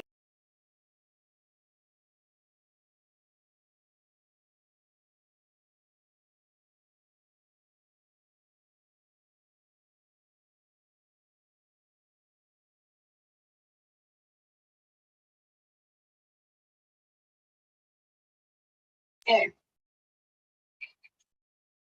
What's up?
Dave, I think we can take the screen down. I can see at least my fellow commissioners. That's good. All right. So this is a reconvening after a long lunch, and I appreciate everyone being patient with us of the Massachusetts Gaming Commission. Because we're doing this remote, I'm going to go ahead and just do a roll call. Commissioner O'Brien, good afternoon. I am here. Good afternoon, Commissioner Hill. Good afternoon, I'm here. And good afternoon, Commissioner Skinner. Good afternoon. All right, we are going to return to what was originally item number 5 under the agenda. We did have to go a little out of order. And we heard a third quarter report. So now we are going to hear from Director Vanderlinden about updating us on a national VSE program. Great. Good afternoon, interim Chair Maynard and commissioners. And Kevin behind Brad. I wanted to let me start at the end of my memo and then go back to the beginning. I want to gauge the commission's interest and around the commission engaging with other New England states and a company called ID Pair in order to develop a national, or start off regional and then national voluntary self-exclusion program. So that's where I want to go with this. Now, a little bit of background. So Mass Gaming Commission Regulation 205 CMR 133 governs procedures and protocols relative to the list of self-excluded persons from entering gaming area of gaming establishment or any area in which parimutuel simulcast wagers are placed. This was extended to sports wagering through 205 CMR 233. And to date, we have roughly 1,850 people that are currently active on this list. That does not include individuals who were on the list and have reinstated and are now able to gamble in our establishments again. The voluntary self-exclusion lists are enforced by Massachusetts and in Massachusetts by the MGC. However, casinos and sports wagering licensees generally choose to extend those lists to their affiliated properties in other jurisdictions which they operate. So, for example, Penn Gaming and Plainridge Park Casino, if an individual chooses to voluntarily self-exclude at that property, that would extend to their property in Bangor, Maine, or wherever else Penn operates. And this is allowed for within 23K section 45, which states that nothing in this section shall prohibit a gaming establishment from disclosing identity of a person on the self-exclusion list under this section to affiliated gaming establishments in the Commonwealth or other jurisdictions for the limited purpose of assisting the proper administration of the program. However, there really isn't an example in Massachusetts or New England or within the country that allows VSE reciprocity between states. So an individual that enrolls in the voluntary self-exclusion program in Massachusetts we can't extend that to the statewide voluntary self-exclusion, say in Rhode Island or in Connecticut or New York. That just is not possible as it's governed by our regulation, as well as the regulations in those states that I had just mentioned. As gambling opportunities have become increasingly accessible via mobile and brick and mortar casinos, especially across New England, but across the country, this is providing a limitation to the current program and a burden for persons wishing to block themselves from gambling. And I've said this before, but just as a kind of a case in point from our GameSense program, I have a quote from one of the GameSense advisors who said, "I had a young man in his 20s that told me he'd been driving around the last 2 days all along the East Coast doing exclusions everywhere. His last stop was before returning was to New York. He'd gone everywhere from Maryland up through the Atlantic City into Connecticut, Rhode Island, and Massachusetts. He'd already excluded in Massachusetts. He made a trip out of the whole thing in order to get it done regionally in those 2 days. This is just an example of how if somebody wants to take action to prohibit themselves from gaming in casinos, the sort of crazy efforts that they need to do in order to assure that they have protection through these areas. And it's not an easy process, and it is especially difficult for individuals who are in early recovery. So ID Pair, a company that is based in the US, has proposed a model for a national voluntary self-exclusion program, which offers individuals the opportunity to enroll in voluntary self-exclusion and have it apply across multiple states and gambling products in one online form. There are challenges to this. Advancing this model requires cooperation and collaboration of state regulators and policymakers. I provided for you a brief description of what it would look like in Massachusetts attached to the memo that I gave, and with some additional detail. Now back to what I started with. I recommend that the MGC explore the benefits and challenges of participating in the national voluntary self-exclusion. If the commission agrees, I would engage with other partner states, regulatory bodies, as well as ID Pair. I would certainly work closely with our legal and IT divisions to review statutory and regulatory and technology issues which may bubble up as a result of these conversations. If the commission agrees this is a good idea, I would do that and then report back with a recommendation of how to proceed. Before I close, I just want to say we tried looking at this issue some years ago as a commission regional approach to voluntary self-exclusion. In fact, I see Judy Young popping on. When she was an intern with the Gaming Commission, she and I worked together with a host of other states in order to explore this. Technology wasn't as was a significant barrier. Cooperation there was a willingness for cooperation. I think technology was a barrier.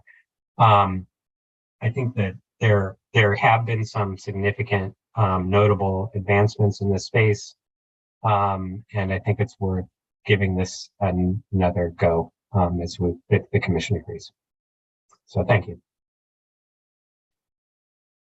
Commissioners, thank you, Director Van der Linden. Commissioners, questions, comments? Commissioner Hill. Thank you, Mr. Chairman. Mark, the concept I absolutely agree with. I think we all can say that we should absolutely look into this. What I don't see in the information that you gave us, and maybe you can explain it just a little bit more for me. I see there would be a cost of about $100,000 for mass. So is that to pay for the technology that would be needed? What's the $100,000 go toward? Yeah, go ahead. Okay, it's the development and ongoing support for the system, and I know that that's incredibly vague, but it would be supporting ID Pair in the development and administration of the program, and it's based on a portion of GGR, roughly, and and that would obviously adjust over time as more states come on board. Initial thought would be that it would be a New England idea for now. I think the original idea is New England. It's easier to start with a regional rather than say, hey, Massachusetts is partnering with Nevada or, Nebraska, that there wouldn't be great utility. But if you can get a cluster of states to partner and buy in, I think there's a lot of utility, just like the individual that was driving up and down the East Coast in order to enroll in the voluntary self-exclusion program. Simply having a partnership with New England states would cover a lot of ground and be, I think, a huge help for individuals that are looking to provide blanket coverage. Good, and I agree for sure. So this, I think, just to make sure I'm clear, would come out of our budget. we would find $100,000. There isn't a specific line item within the Mass Gaming Commission that you envision this coming out of. We would work as a, to put the budget together, and this would be our updates.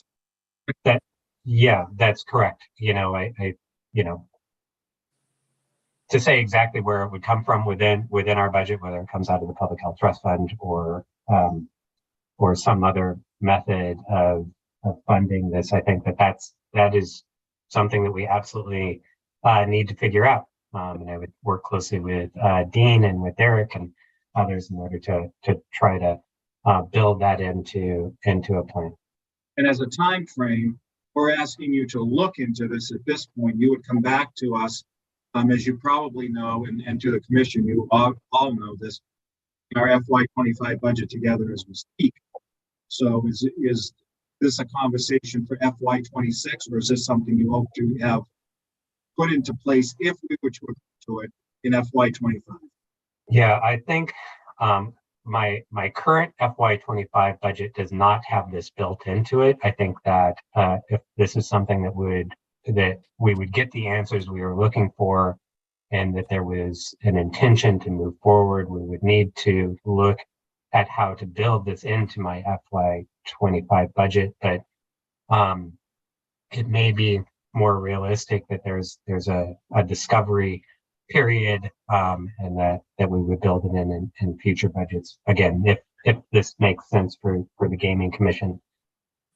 Well, it's just this idea of getting a critical mass of states together, and somebody has to, you know, all of these New England states have to be able to say, yes, let's take a look at this and how we can do this. And I think Massachusetts and our investment in looking at how we can better serve persons who are struggling with a gambling problem, I think we're well poised to do this. Well, let me reiterate, Mark and Mr. Chairman, through you to the commission, that the concept I absolutely agree with. Certainly would love to see you look into this and get back to us with more information, and see how we would move forward. Great. Thank you, Commissioner Hill. Commissioner O'Brien's mic is off. So yeah, I think this is a great idea, Mark. I remember the regional conversations from earlier years. As you look into this, one of my questions too is, we've had a couple appeals that have come up having to do with removal from the VSE, right? Getting recertified, and people not wanting to lose the winnings, let's say, when they came back and thought that they were off. So just as part of this process, curious to know when you come back, is there going to be uniformity of process in terms of that process? Or is it, we could have someone come into a Massachusetts casino who claims they did a process in New York to get removed. Would we hear that appeal, go back to New York, that sort of thing? So as you look at it, maybe, drilling down into some of those finer details about implementation, I would like to know. But Sure. On the whole, I think it's a great idea. Okay. Thank you, Commissioner O'Brien. Commissioner Skinner? Nothing else to add. I agree with my fellow commissioners. It is definitely worth looking into to see if this is something you want to adopt for Massachusetts. Well, I will say that there's a conference coming up where Director Van der Linden can socialize these issues, I feel like. So I think it would be good for him to know where we stand. And I would add my voice to the chorus, which is, I think it's important that we look into this. I think Commissioner O'Brien captured my sentiments exactly, which is, how does it work, right? And how does it, walk us through a, chart of this is how it would theoretically work. Here's who would own this piece. Here's who would own that piece. But I'm definitely supportive of the idea of looking into it, and have to put a plug in for our VSE program here in the Commonwealth and how successful it's been. Great. Yes, I stand behind the voluntary self-exclusion program that we have in Massachusetts and its effectiveness and reach over the past 10 years. I think that paying attention to the availability of technology that is available. I just talked to you about a national voluntary self-exclusion program. There's another option, and Commissioner Maynard. I think you referenced it somewhat loosely earlier in the meeting of an exclusion program that would apply to all legal and illegal betting sites that individuals can sign up with. I would like to talk with the commission at a future date on it. It'll be as I introduce it through the agenda planning. I think that, we have a voluntary self-exclusion program right now that applies to all forms of illegal betting, or the forms of legal betting that the Gaming Commission regulates in Massachusetts. I think presenting a range of options or a menu of how people wish to engage with a voluntary self-exclusion program, providing greater flexibility and greater choice in this, I think is important, I think and certainly worth exploring given the state of where we are today. Thank you, Director Vanderlyn, and we look forward to hearing more about this and more about these other projects as we talk about them in agenda setting. So we appreciate it. Great, thank you very much. So we are now going to item number 6. Technically, it's going to be number 7, but we're a little out of order. Sports wagering division. We have a couple items. One's House rules update, and then request for an approval that Christian's going to bring up. So let's start with Director Bruce Brand. Hi. Yeah. Hi, Bruce. Yes, we have Andrew Steffen here for the DraftKings House rules update. Andrew? Yep, thanks. Good afternoon, Commissioners. Only item for me is the DraftKings House rules update, beginning on page 38 of your packet. It's submitted by DraftKings Sportsbook on April 8th. In addition to some recent traveling time, we really wanted to verify we completed a thorough review before bringing this forward to the Commission, hence the 3-week time frame. As you're looking through the memo or the red line exhibit in your packet, the changes may seem substantial. However, a majority of these changes are just additional market types or market offerings DraftKings wishes to offer their customers for just more wagering options. In addition to the new market types, there are a few other revisions as well, such as some settlement clarification or removal of other markets, and we'll walk through those shortly. This is all very similar to other changes we've seen in recent months as well.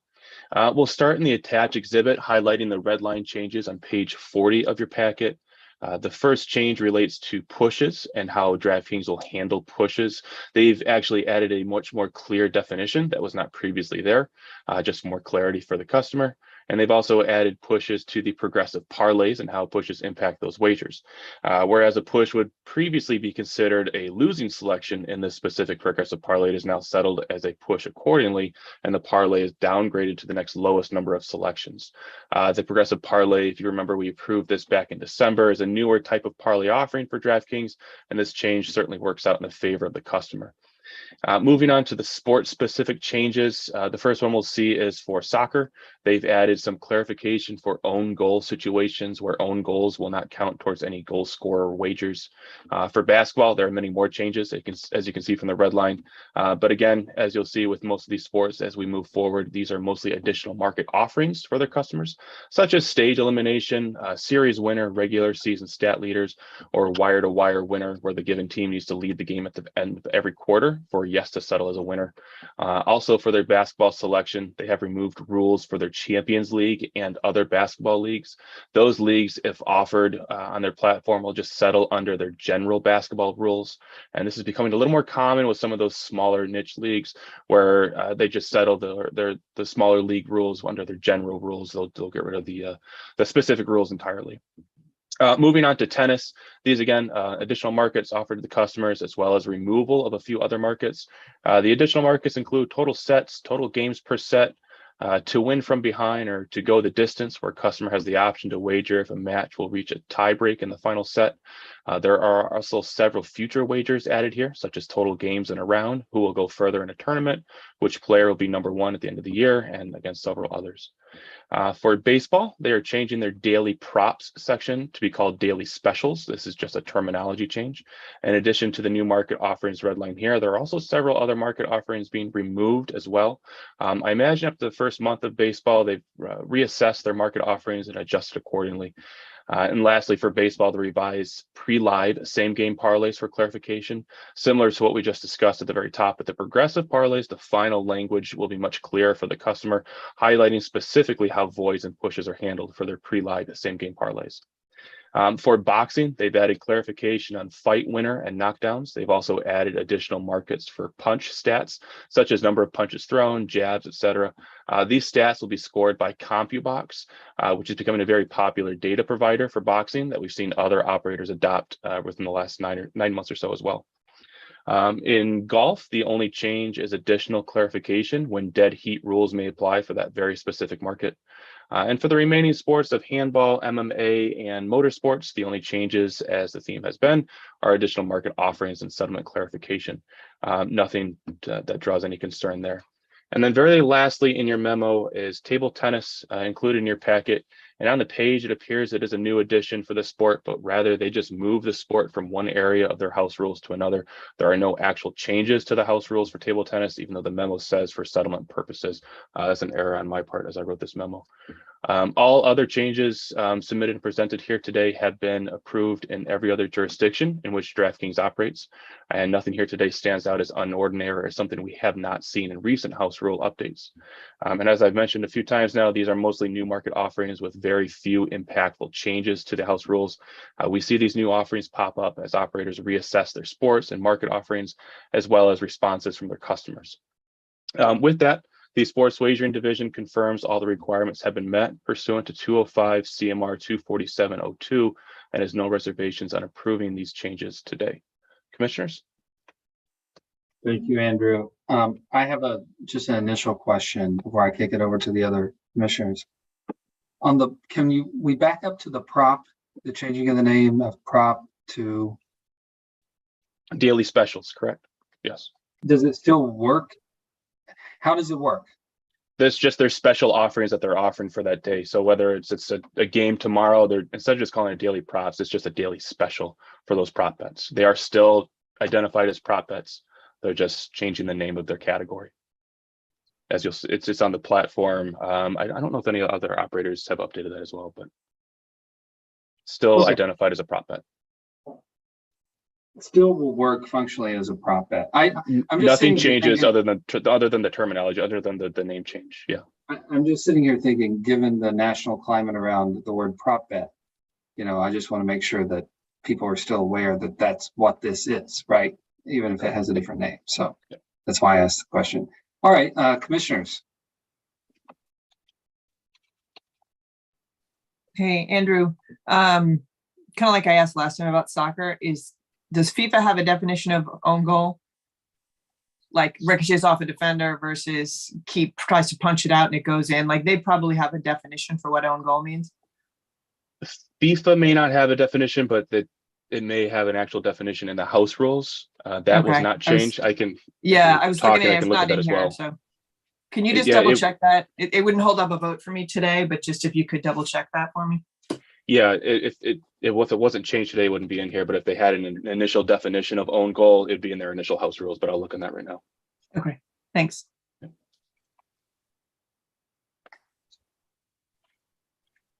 Commissioner Hill. Mr. Chairman, I have no issues with the changes that have been made, and I would be more than willing to make a motion at this time. Let me check with Commissioner Skinner beforehand. Commissioner Skinner? She's good. All right. Mr. Chairman, I move that the commission approve the updates to DraftKings House rules as included in the commissioner's packet and discussed here today. Thank you. Second. Second from Commissioner Skinner. The only friendly I would say is if Andrew comes back and there is no definition of own goal, that they would bring it back to us. But other than that, I'm fine with the motion. More than happy to accept that friendly amendment. With that amendment and that second, let's do a roll call. Commissioner O'Brien. Aye. Commissioner Hill. Aye. Commissioner Skinner. Aye. And I vote yes. 4-0. And commissioners, we'll look at the house rules. We'll work with DraftKings to find that definition. If not, we'll ask them to update their house rules and come back to you guys. Thank you. Yeah. Thank you, Andrew. Bruce, I think it goes back to you. Yes, next up is Christian with his, believe he's bringing in another expert company for their expertise. Christian? You're on mute still. Thank you, Bruce, and good afternoon, commissioners. All right, so I'm going to actually read from the memo, and I'm here to present another technical security expert. So under 205 CMR 243.01X2, an independent an independent technical expert must meet certain requirements. And to qualify as an independent technical expert, the technical expert shall have relevant education background, or in other ways, provide relevant qualifications in assessing event wagering systems, or B, obtain and maintain certification sufficient to demonstrate proficiency and expertise as a network penetration tester by recognized certification boards, either nationally or internationally. C, have at least 5 years experience performing technical security control audits on event wagering systems. And D, meet any other qualification as prescribed by the commission or its designee. We have a request form that elicits that information. The applicant has submitted the form, and the MGC IT department has reviewed that information. The document has sensitive information, so we would like not to share it publicly, but it has been shared with you. We verified the information provided by looking up their certifications, their company website, and we also contacted their references. The supporting document is the qualified independent technical expert form. And my concluding statement is the MGC IT department confirms that all requirements have been met under 205 CMR 243.01X2, and there are no reservations moving forward. So I read that directly from the memo, but I would like to make a change to that concluding statement. There has been an update that I'd like to share. So although in the reg it says that the auditor must have at least 5 years experience, we discovered that they have less than 5 years experience assessing or auditing event wagering systems specifically. They have more than 5 years assessing and auditing casino systems and online platforms. So we do feel they still meet the regulation, or we still feel comfortable recommending them. But that I do want to point that out, that they don't have 5 years of experiencing auditing event wagering systems specifically. And at this time, I can take any questions. Commissioners, question, Commissioner Skinner. Well, I'll ask the obvious one, given that that is a legal requirement based on our regulations. Is it, I mean, I think that our hands are tied, meaning that, you know, there hasn't been a waiver put before us to consider to allow this entity in as a technical expert. And so I think, I don't know, I think that there's not much for us to vote on today. I mean, I guess we could, but I would not be comfortable with approving this request given the updated information, Christian. So that's where I stand. And I guess my other question is moot. It's really a more substantive question relative to the necessity of a new technical compliance auditor. Thank you, Commissioner Skinner. I'm wondering, to borrow a phrase from Commissioner Hill, if we're not in prime time yet. So Commissioner Hill? I actually, Mr. Chairman, was going to ask, is there anybody from the legal department that would make us feel comfortable that we could vote today? Or is this as black and white as I'm reading it and hearing it? I'm happy to take that one, Commissioner. Yeah, I mean, I was just rereading the reg myself. It is a shall, and the information you have before you is that they do not meet the requirements. So as Commissioner Skinner alluded to, this is not a statutory requirement. This was one that was created by the commission by way of regulation. So you could grant a variance from that requirement if you were so inclined. Certainly you would want to probably understand a little bit more about their experience if you were going to do so. But as of right now, they would not meet the requirements to become an independent technical expert. With that said, Mr. Chairman, then I too do not feel comfortable supporting a vote on this today. And would ask that we not. Thank you, Commissioner Hill. Can I ask a question for Christian? Is there, just trying to think about the timing and how we would schedule this out if we did even want to do a variance or a waiver?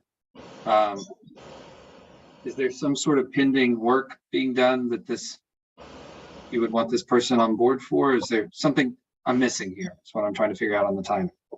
Yeah, so they were, I believe, contracted by Caesars to perform this year's audit, technical audit. And to answer a question that Commissioner Skinner had asked earlier, sometimes these operators will like to use different auditors, maybe not the same auditor every year. So that way they can make sure that their system is up to date and they don't have the same auditor doing their process each year. So that's something that I'm discovering now as we're going through this process, that they actually alternate between auditors. Like every 2 years, they have like a cycle that they do. So there may be more auditors coming up in the future as well. Yeah. Yes, Commissioner Skinner. Just to Christian, thank you for clarifying that, because that was my question. Essentially, I was wondering if this entity might have been somehow connected with Bally's, or whether they would be working with Bally's, just given that there's the 90-day after commencement of operations requirement. So I was curious as to, what the origin of the discussion has been.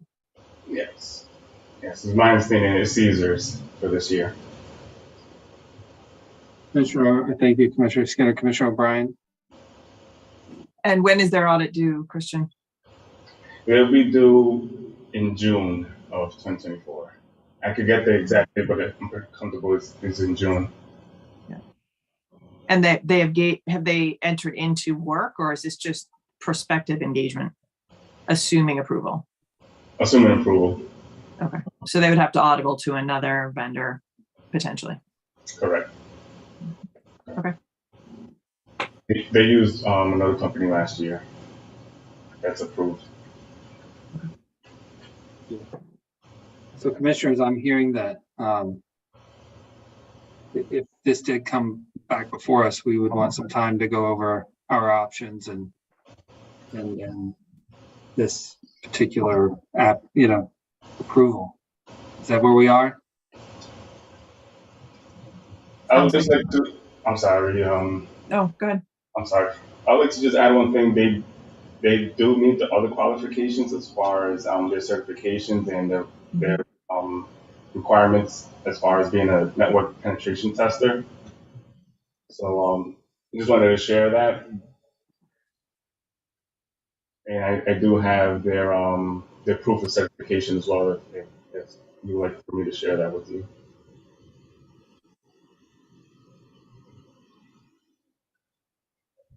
I think where I'm troubled here is I have no problem supporting this, but our regs don't allow for it. There's nothing there that can give an exemption.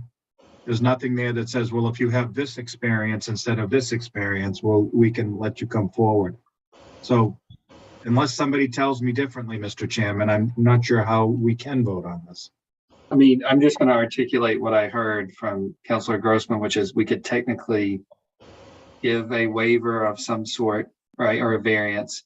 But I'm sitting here thinking in real time as one commissioner, I haven't had time to look over what would be required for the variance. Do they meet the variance? You know, how do we want to go forward with the variance? I mean, just to be very plain and clear, if this is something that would need to be done today, I would have to take time, right? And research it and then come back. I mean, or we can schedule it out for another meeting and some 2x2s if that's available, or if the commission just wants to say, you know, not this vendor right now. You know, I'm hearing a couple options. I mean, there's a third option, and that's to deny the request today. I don't think that that's necessary. If we are considering granting a waiver in a future meeting, I think just procedurally that request should come from the vendor. And we just don't have that. And I think what makes sense at this point is for our IT department through Christian or our CIO to go back to have the relevant discussions with Access IT so that they can assess how they would like to move forward in light of the regulatory requirement that they don't meet today. They can come from the vendor or come through the operator, right? And not this vendor right now was my way of saying deny. So, so definitely captured there. I hear you and agree with you, Commissioner Skinner. Commissioner O'Brien? Yeah, I mean, the other option is Christian goes back to Caesars and they say, you know, we're going to go with another vendor right now, just timing wise, we need to get it done. I would be loath also to deny someone for this reason and then have them try to apply somewhere down the road with a question, have you ever been denied certification to do this? And then we've marked them with that. So I don't want to move to deny something today. So I think maybe Christian goes back and explains to them the posture that we're in. Maybe we need to come back quickly, or maybe they just go with another vendor who's already certified this year. Got it. I agree. Just a clarifying question too, and we don't have to answer it today. Would the waiver come from the operator or the vendor in this case? And I guess I would direct that to legal. Yeah, I mean, ideally, it really shouldn't come from the operator. These are supposed to be independent technical experts, unaffiliated with the operator. So the operator really should not be filing.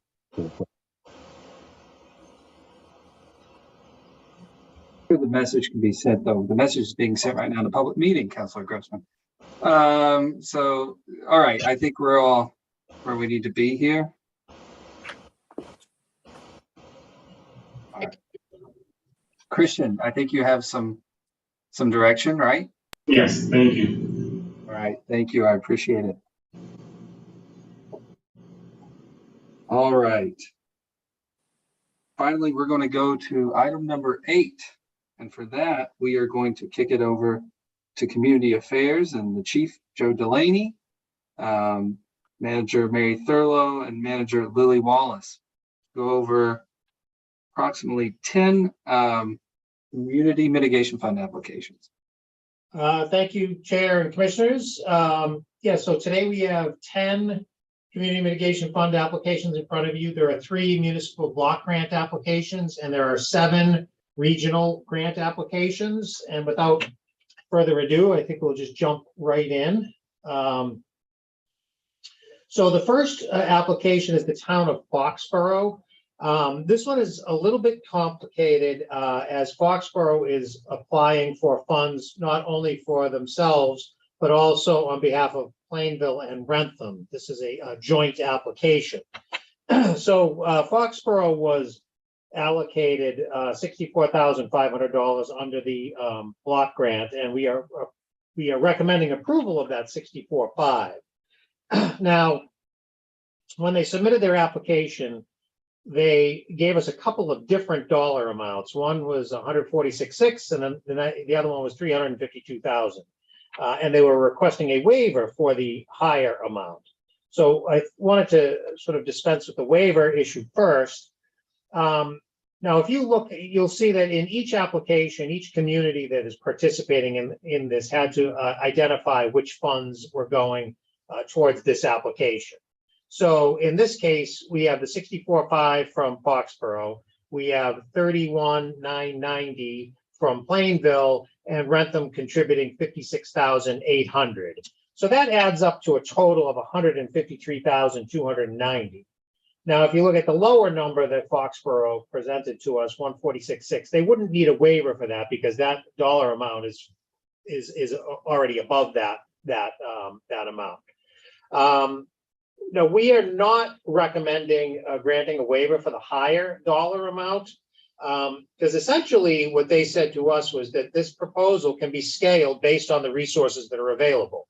So there's really no compelling reason to grant the waiver when they're saying that, well, we more or less can do whatever we could do within the money that you give us. So if you look at in the guidelines, when it talked about waivers, it says that the intent of this waiver is not to fund routine expenses, but rather to fund significant projects that would not otherwise be able to be funded under a municipality's annual CMF allocation.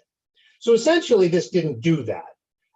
So what we're saying is that you combine the three towns' money that doesn't need a waiver, and then we're just essentially recommending full funding for each of the community's grants. So just with that said, this project is a regional marketing program for Foxborough, Plainville, and Rentham. This is trying to take advantage of the fact that Plainville attracts many patrons to the area and employees to the area, and trying to get them to come to other local businesses. So this has been the subject of previous grants that we've done, and the review team agrees that this project will continue to assist these communities in addressing the impacts. And so we recommend the full funding of this project for the Foxborough portion at 64.5. So I know that's a little bit complicated, but any questions on that one? Okay, and I think the last time we voted each one of these separately, so I didn't know if we wanted to continue to do that. Do we want to take it? Okay. I think it should be separate. All Okay. right. Works with everyone. I'm seeing thumbs up. With that, Mr. Chairman, I move that the commission approve the Community Mitigation Fund application of Foxborough for $64,500 as included in the commissioner's packet and as discussed here today. thank you. Second. Commissioner Skinner with the second. Commissioner O'Brien, Aye. Commissioner Hill, Aye. Commissioner Skinner, Aye. and I vote yes, 4-0. Congratulations to Foxborough. Great. Bless you, Dean. So the next one is the town of Plainville, who is also one of the applicants as part of this, but they have two pieces to their application. The first is a public safety application. This is for some solar powered traffic monitoring devices and what they're calling smart flares. So this is for the purchase of 16 solar powered traffic and speed monitoring devices and these electronic flares for the police department. We agree that the impact that it was identified as increases in traffic volume and speed, increasing vehicular accidents in the area of the casino. We agree that this does address that impact.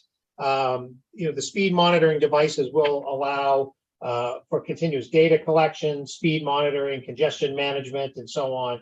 And these electronic flares are like the old chemical flares, except they kind of line out behind the vehicles, which is certainly safer. And according to the things that we read about them, are just as bright as flares. So we are fully recommending this portion of the application. And then the second piece of it is the regional destination marketing initiative that we just talked about. So we are recommending that full funding in the amount of $31,990 for that, their piece of that joint application with Foxborough. So with that, we are recommending awarding the full amount of the grant in the amount of $153,300. So any question on those? Commissioners? Seeing none on this one, it's marked up for a vote. Chair, I move that the commission approve the Community Mitigation Fund application of Plainville for $153,300 as included in the commissioner's packet and as discussed here today. Thank you, Commissioner Skinner. Thank you for the second, Commissioner Hill. Commissioner O'Brien, Aye. Commissioner Hill, Aye. Commissioner Skinner, Aye. and I vote yes. Congratulations. Okay, so the next application we have is Rentham, which is the third part of the joint application that we have. So you'll see that they have requested $76,800, and we are recommending the full amount of that. Again, divided into two projects. The first project being the Regional Destination Marketing Initiative, along with Plainville and Foxborough that we talked about earlier in the amount of $56,800. So we are recommending that. And then the second part of this is for de-escalation and use of force training in the amount of $20,000. This will provide officers with 8 hours of training in the use of force and de-escalation training. This is one of those things that the commission has identified as eligible for funding under the Community Mitigation Fund. So we are recommending full funding for this portion of the project as well. So again, we are recommending full funding for the entire grant in the amount of $76,800. Any questions on that one? Commissioners, any questions on Rentham?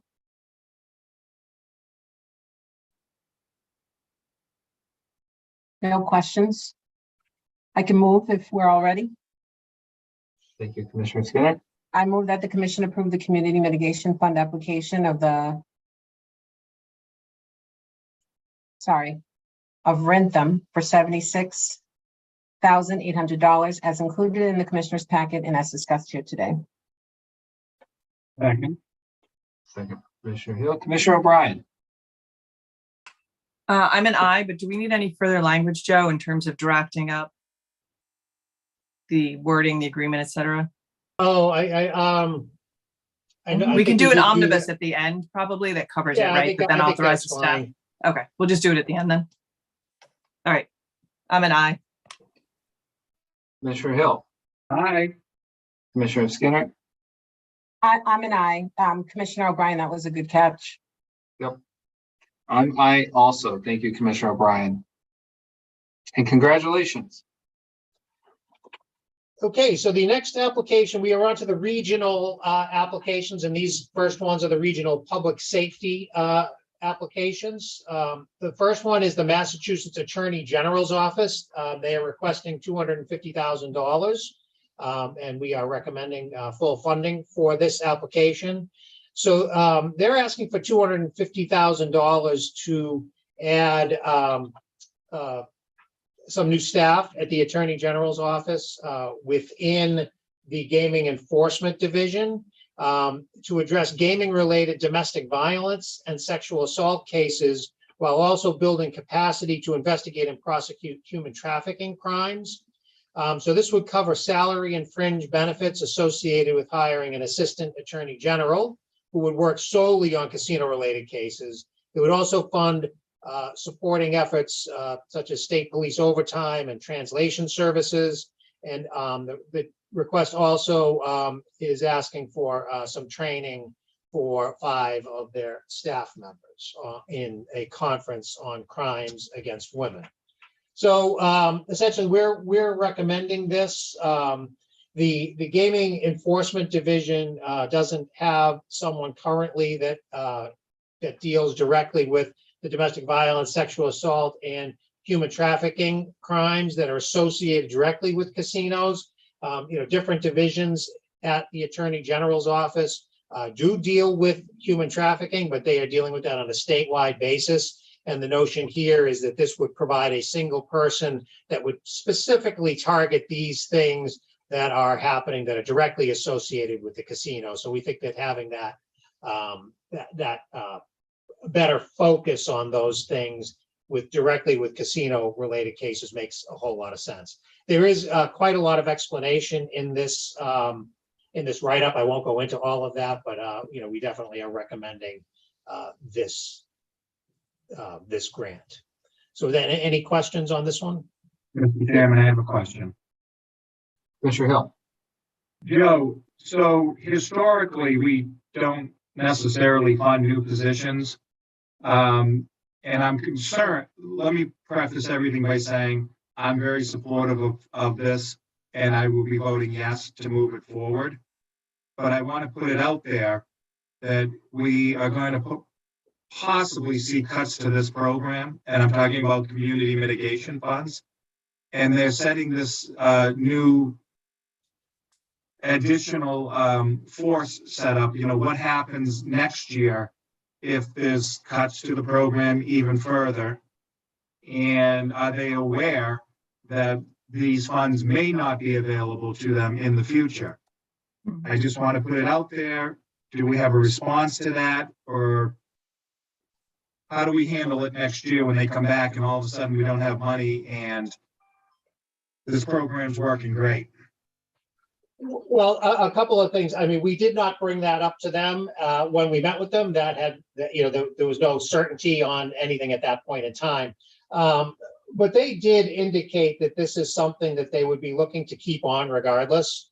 I think they would look for other sources of funds. I mean, assuming that it works out the way we expect it to work out. I think they would look for other sources of funds if they were not available through us. I think this is, this is a conversation that we need to have with a lot of folks, our local community mitigation advisory committees, our subcommittee, as well as the communities themselves, to say, hey, this is out there. And we don't know what impact it's going to have on this program, but it certainly could have one. Okay. Thank you. Thank you, Commissioner Hill. Commissioner O'Brien. So just to add my 2 cents in terms of the relevance of giving it to the AG's office too, that this person is also, they have ready access to the statewide grand jury.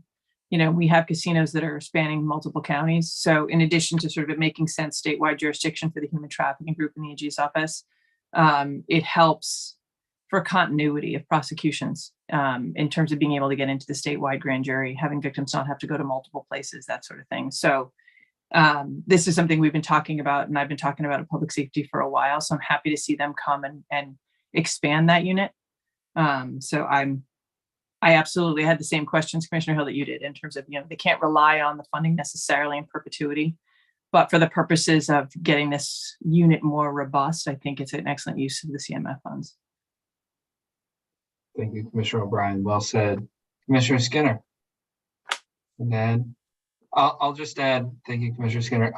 I'll add that happy to vote yay on this. Very supportive of the aims. And as long as we do have money coming into this fund, assuming the need is still there, I'm not as worried about it, and we'll get creative if we have to. If the work's being done, we're happy to support our partners over at the Attorney General's office, and we appreciate them reaching out to us. And Commissioner O'Brien summarized it perfectly on why it makes sense. So with that said, do we have a motion? I move that the commission approve the request by the Attorney General's office in the amount of $250,000 to be paid consistent with the Regional Public Safety Agency grant applications contained in the commissioner's packet and discussed here today. Thank you. Second, Commissioner Hill. Commissioner O'Brien. Aye. Commissioner Hill. Aye. Commissioner Skinner. Aye. And I vote yes. Thank you to the Attorney General's office. Okay, so the next application we have in front of you is the Hampden County District Attorney's Office. They are requesting $75,000, and we are recommending that amount. If this looks familiar to all of you, that's because it is. This is an application that Hampden County has been applying for the last few years, and we have consistently granted this. This is to help them offset the costs associated with the personnel who review the cases related to the casino in Hampden County. and to administratively manage the cases and work with victims on cases related to the casino. This is something that has been very successful with the Hampden County District Attorney. And we did ask them to start reporting some additional information to us on the particular types of cases that are being dealt with by their office and numbers, which they have done. And you'll see that's in your write-up. I don't think we need to go through all of those things. But so they have provided us with the information that we're looking for. And again, this has been very successful for the last several years. So we are once again recommending funding of this grant in the amount of $75,000. Thank you, Joe. Questions? Mr. Chairman? Yep. Commissioner Move Hill? that the commission approve the community mitigation fund application of the Hampden County District Attorney for $75,000 as included in the commissioner's packet and discussed here today. Second. Thank you, Commissioner O'Brien. Commissioner O'Brien. Aye. Commissioner Hill. Aye. Commissioner Skinner. Aye. And I vote yes. Congratulations. Okay, so the next application is the Hampden County Sheriff's Department. And again, this is a repeat application from previous years. This is the $400,000 in assistance in lease assistance that Hampden County has been requesting for. This is actually the 9th round of funding for this. They signed a 10-year lease on this property. They had to move from the MGM site, which was, they were directly in one of the buildings that was being torn down to build MGM, so that they had to move. This resulted in significantly increased lease costs for the operation, which is the Western Mass Recovery and Wellness Center, which does really some wonderful work out in Western Massachusetts. Again, the funds are available and it's an eligible project and an eligible impact. So we are again recommending this amount of $400,000 for the Hampden County Sheriff's Department. I do think we need to also mention, as we have in years past, that this has been sort of an ongoing request, and there has been discussion in the past about potentially eliminating it, sunsetting it, keeping it. No decision has ever been made on that, other than they continue to be eligible to apply for funds. It's something we probably should discuss this coming summer again when we look at policy questions. I think it's something that if the commission does decide that it wants to sunset this grant, it's something I think we should try to give the sheriff's office as much notice as possible if we decide to do that, or not. So I just wanted to bring that up as a continuing issue that we've dealt with over the last several years. Mr. Chairman? Yes, Commissioner Hill.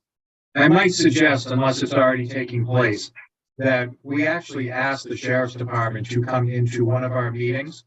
And if we have to go into an executive session, so be it, to see what their plans are once the lease is up. Because if they signed a 10-year lease, that means that next year they're up.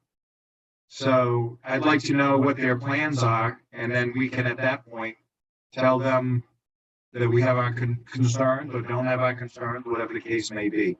But I'm all for this moving forward, but we really do have to start having a hard discussion, I think. Yeah, Commissioner Hill, just one thing is that they did indicate to us that they do have an automatic renewal on this lease through DCAM. I don't know we didn't discuss with them what the impact is on cost. I'm assuming it's not the same cost that they had. They've had a 10-year lease, so I'm going to assume that the lease costs will probably increase. But that's something that we could certainly have that conversation with them. So, and to provide some historical context, this is the 6th time that I've, as a commissioner, have been asked to vote on this request. And it was a much easier vote for me early on. But each year we raise these questions. And so Commissioner Hill, they know that there was a potential that they hit 5 years, and the answer was going to be no. So particularly with the budget that we're looking at and the fact that there may be a diminution in the funds in the CMF grant area, one of the things that I had specifically asked for was when they went in and put their budget request in, they were assuming this money from us. And I say we put on all our other requesters that they try to get the funds elsewhere. Sometimes there's matching requirements in the construction transportation field. I asked that to be put on them. And so, Joe, if you could expand a little bit, I know you had a conversation with them in terms of the budget process, because what I didn't want to see is the presumption they were getting it from us, not looking for another source, and particularly if the monies are going to be not as available or plentiful going forward for other programs. Yeah, I think, part of this. If you could talk a little bit more about that, because I know I for years now have had that conversation. Yeah, we did have that conversation with them this year, and they said that they have included it in their budget, not our money, but a request for funds, but it really never makes it out of the office. It's they're saying, well, we've got this other source of funds, so why are we going to take this to the legislature and do all of these things when we know that we're going to apply for these funds? So it's a little chicken and the egg, I guess. Well, that's just it. And I don't like being put in the position of the presumptive close, right? Well, we're not going to ask the legislature because we've always just gotten it from the MGC. And they have been given the message very, very clear that, because I asked this early on, which is what was the status of the lease when they were displaced, when MGM displaced them? Because that to me was clearly an impact and an excess. If they were going to have to renegotiate a lease and or move sometime in this intervening period, the nexus becomes a little less clear for me. And so the automatic renewal doesn't necessarily solve it for me, because the reality is, I believe you would have been in a position of having to negotiate a new lease there or somewhere else. And so the nexus is more tenuous for me. So I'm going to say right now, this is probably the last year I'm going to say aye on this.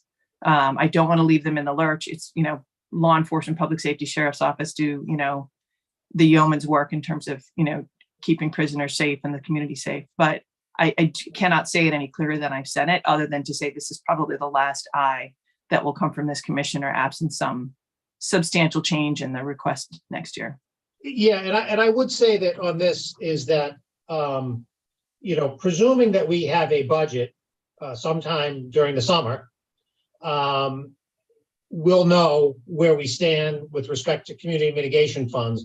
Right. And, the Western region, Region B, has spent their funds far more efficiently than Region A has. So there is not as much room to maneuver in the Western region as there is perhaps in the Eastern region.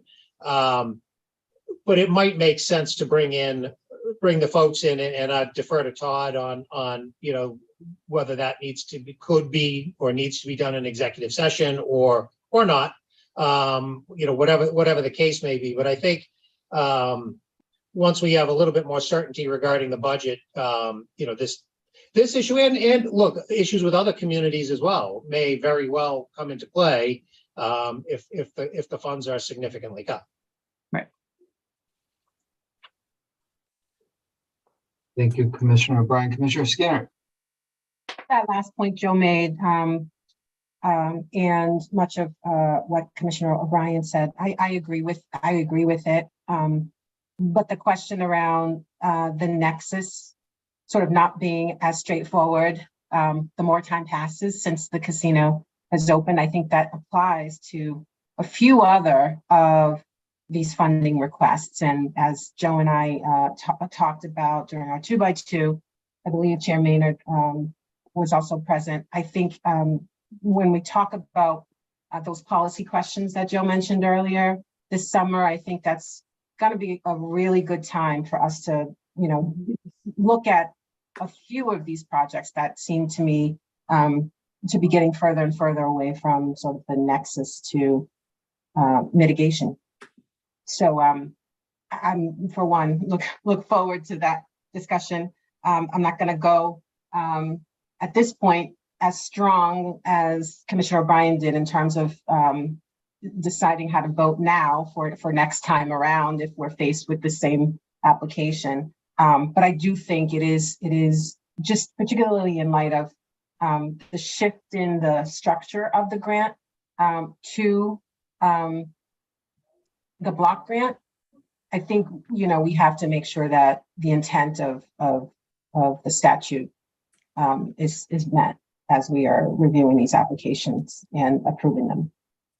Yeah, and I think, again, just to reiterate the point, I think it's very important that we give the sheriff's, the Hampden County Sheriff's Department as much heads up on this as we can. I mean, this is not something where we want to say next year, oh, sorry, and you've already submitted your budgets and you've all done all of those things. I think we want to give them as much certainty as we can, as soon as we can.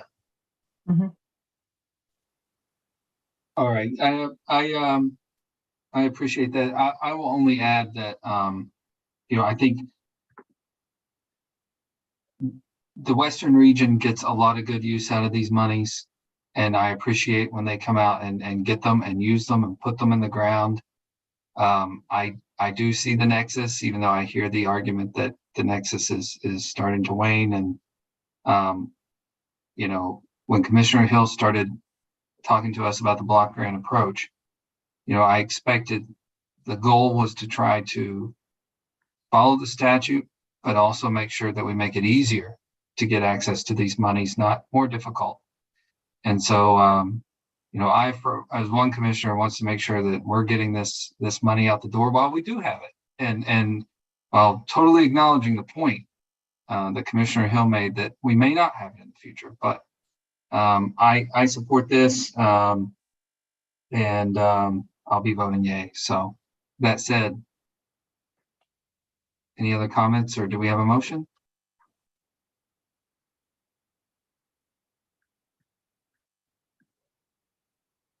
Mr. Chairman, I move that the commission approve the Community Mitigation Funds application of the Hampden County Sheriff's Department for $400,000 as included in the commissioner's packet and discussed here today.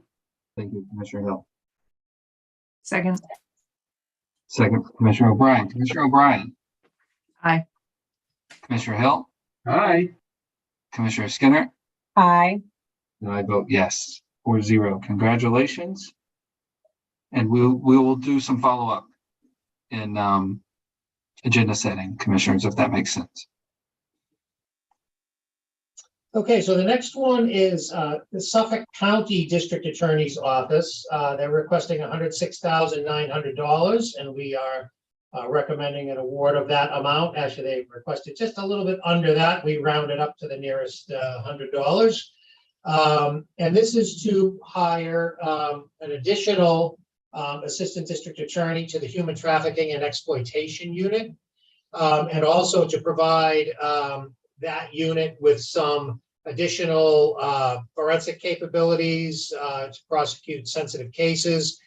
These include some additional security devices, external drives, and safes for each ADA's office, and also a couple of one-year licenses to a specific human trafficking software. And also to create some educational brochures for the community relating to human trafficking. So we do recognize that the presence of a casino may cause a rise in certain crimes, including human trafficking, and also that this proposed project will address that impact. Suffolk County does work closely with the Boston Police Department's Human Trafficking Unit and the State Police High Risk Victims Unit, both of which have dealt with cases associated with Encore. So we do definitely see that there is a nexus there. So we are recommending funding this application in full in the amount of $106,900. Any questions on that one? Questions, commissioners? Anybody with a motion? I move that the commission approve the Community Mitigation Fund application of the Suffolk County District Attorney for $106,900 as included in the commissioner's packet and as discussed here today. Thank you. Yeah. Thank you, Commissioner O'Brien. Commissioner O'Brien, Aye. Commissioner Hill,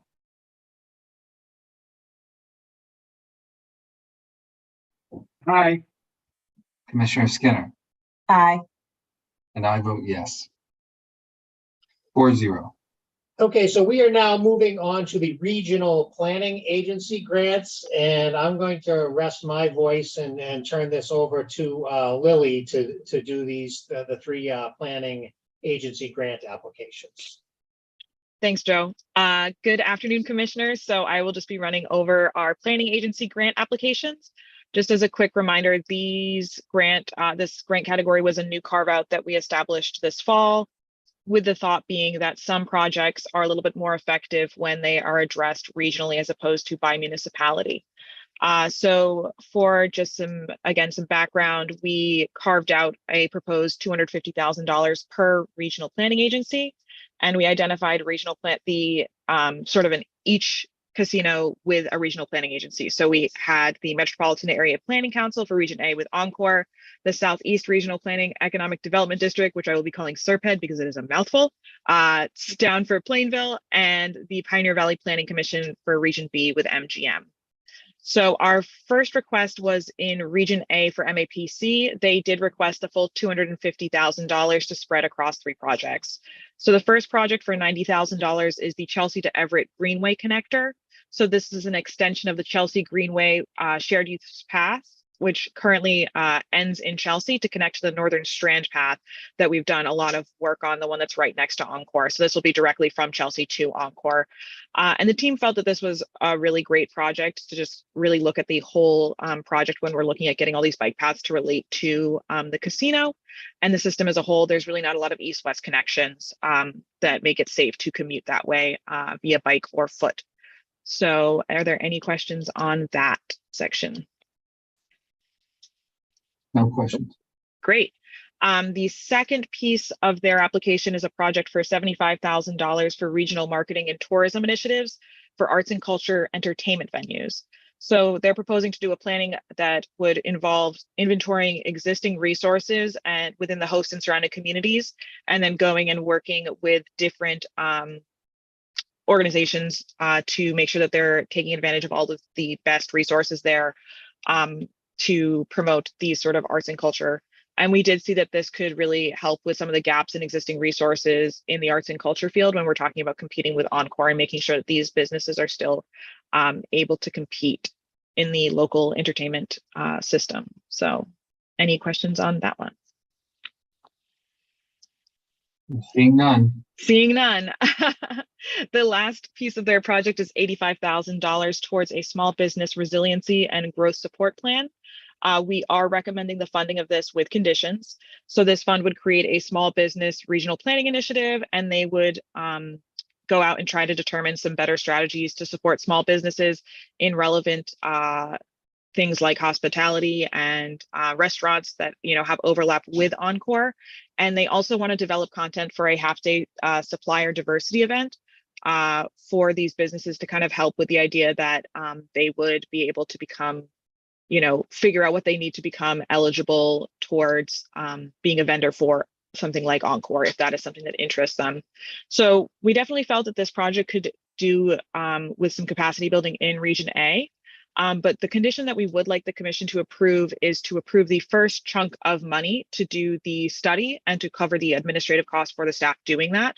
And then we would like to require that MAPC come back in just so that we can have a touch base before we fund this half-day diversity supplier conference, just to make sure that they're on base with the things that are relevant to the casino related industry, making sure that the entire program is again mitigating these casino related impacts.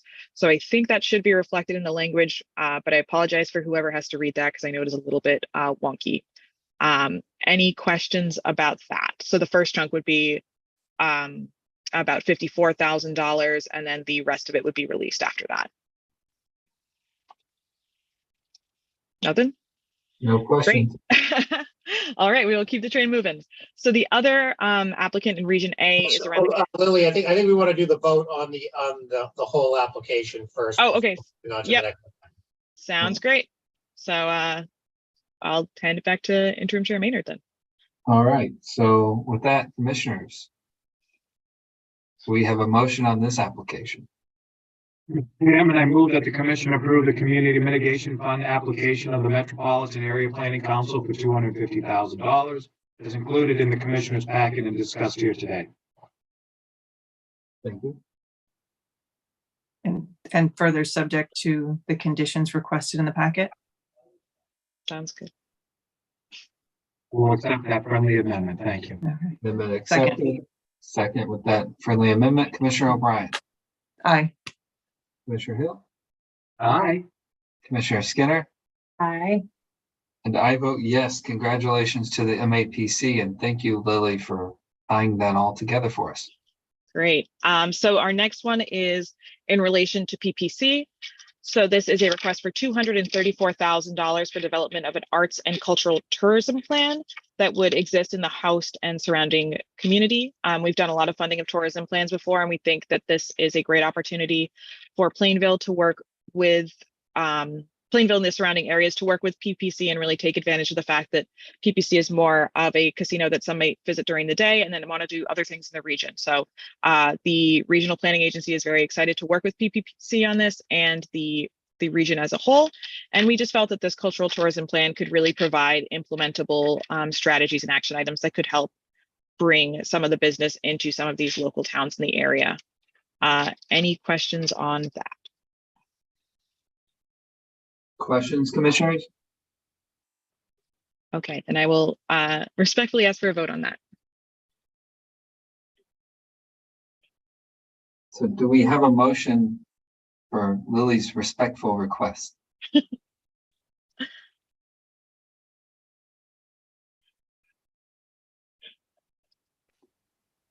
I move that the commission approve the request for the use of $234,000 in community mitigation fund money by the Southeastern Regional Planning and Economic Development District as included in the commissioner's packet and discussed here today.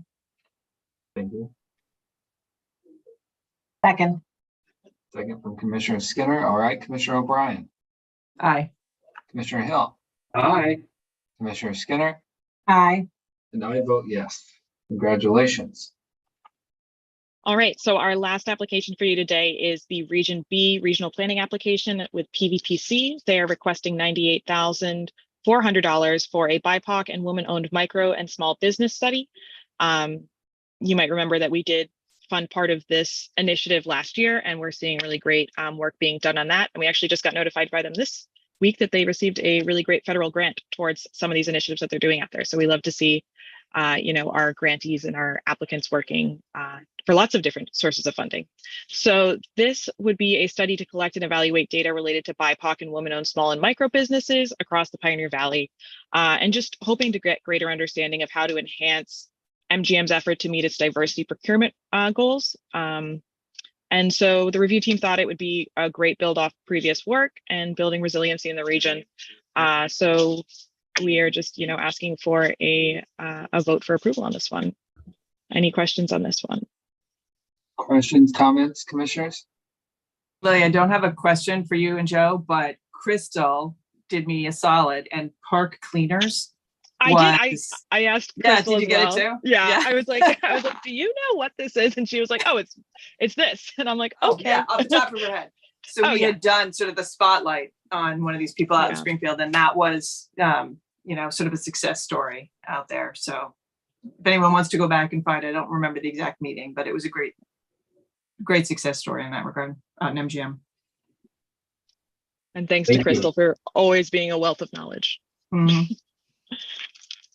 Thank you, Commissioner O'Brien, for pointing that out. I think it's great what's going on in the Pioneer Valley. So I will say that, add my voice to that. Commissioners, I move that the commission approve the request by Pioneer Valley Planning Commission for community mitigation fund monies in the amount of $98,400 as included in the commissioner's packet and discussed here today. second. Second from Commissioner Hill. Commissioner O'Brien, Aye. Commissioner Hill, Aye. Commissioner Skinner, Aye. and I vote yes. Congratulations. And thank you, Lily. and Joe. All right. And Mary. one more motion sort of to tie up all the previous motions that we've made. I would move that the commission move that staff be authorized to execute grant instruments commemorating the awards that were approved today in accordance with 205 CMR 153.04. Thank you, Commissioner O'Brien. Second. Second from Commissioner Skinner. Commissioner O'Brien. Aye. Commissioner Hill. Aye. Commissioner Skinner. Aye. And I vote yes. Mr. Thank you. Chair, Yes, Commissioner Hill. I just want, on behalf of the commission, to say thank you to Joe, Lily, and Mary. This has been, we already said this in past meetings, but this has been a new way of doing these grants. And I want you to know that even though we had hoped it'd be a little easier, there's just as much hard work going in to questioning the applicants and sitting down in their team to ensure that these move forward and that they get the answers that they get for all of us. So just another thank you for a job well done. Thank you. I appreciate the kind words.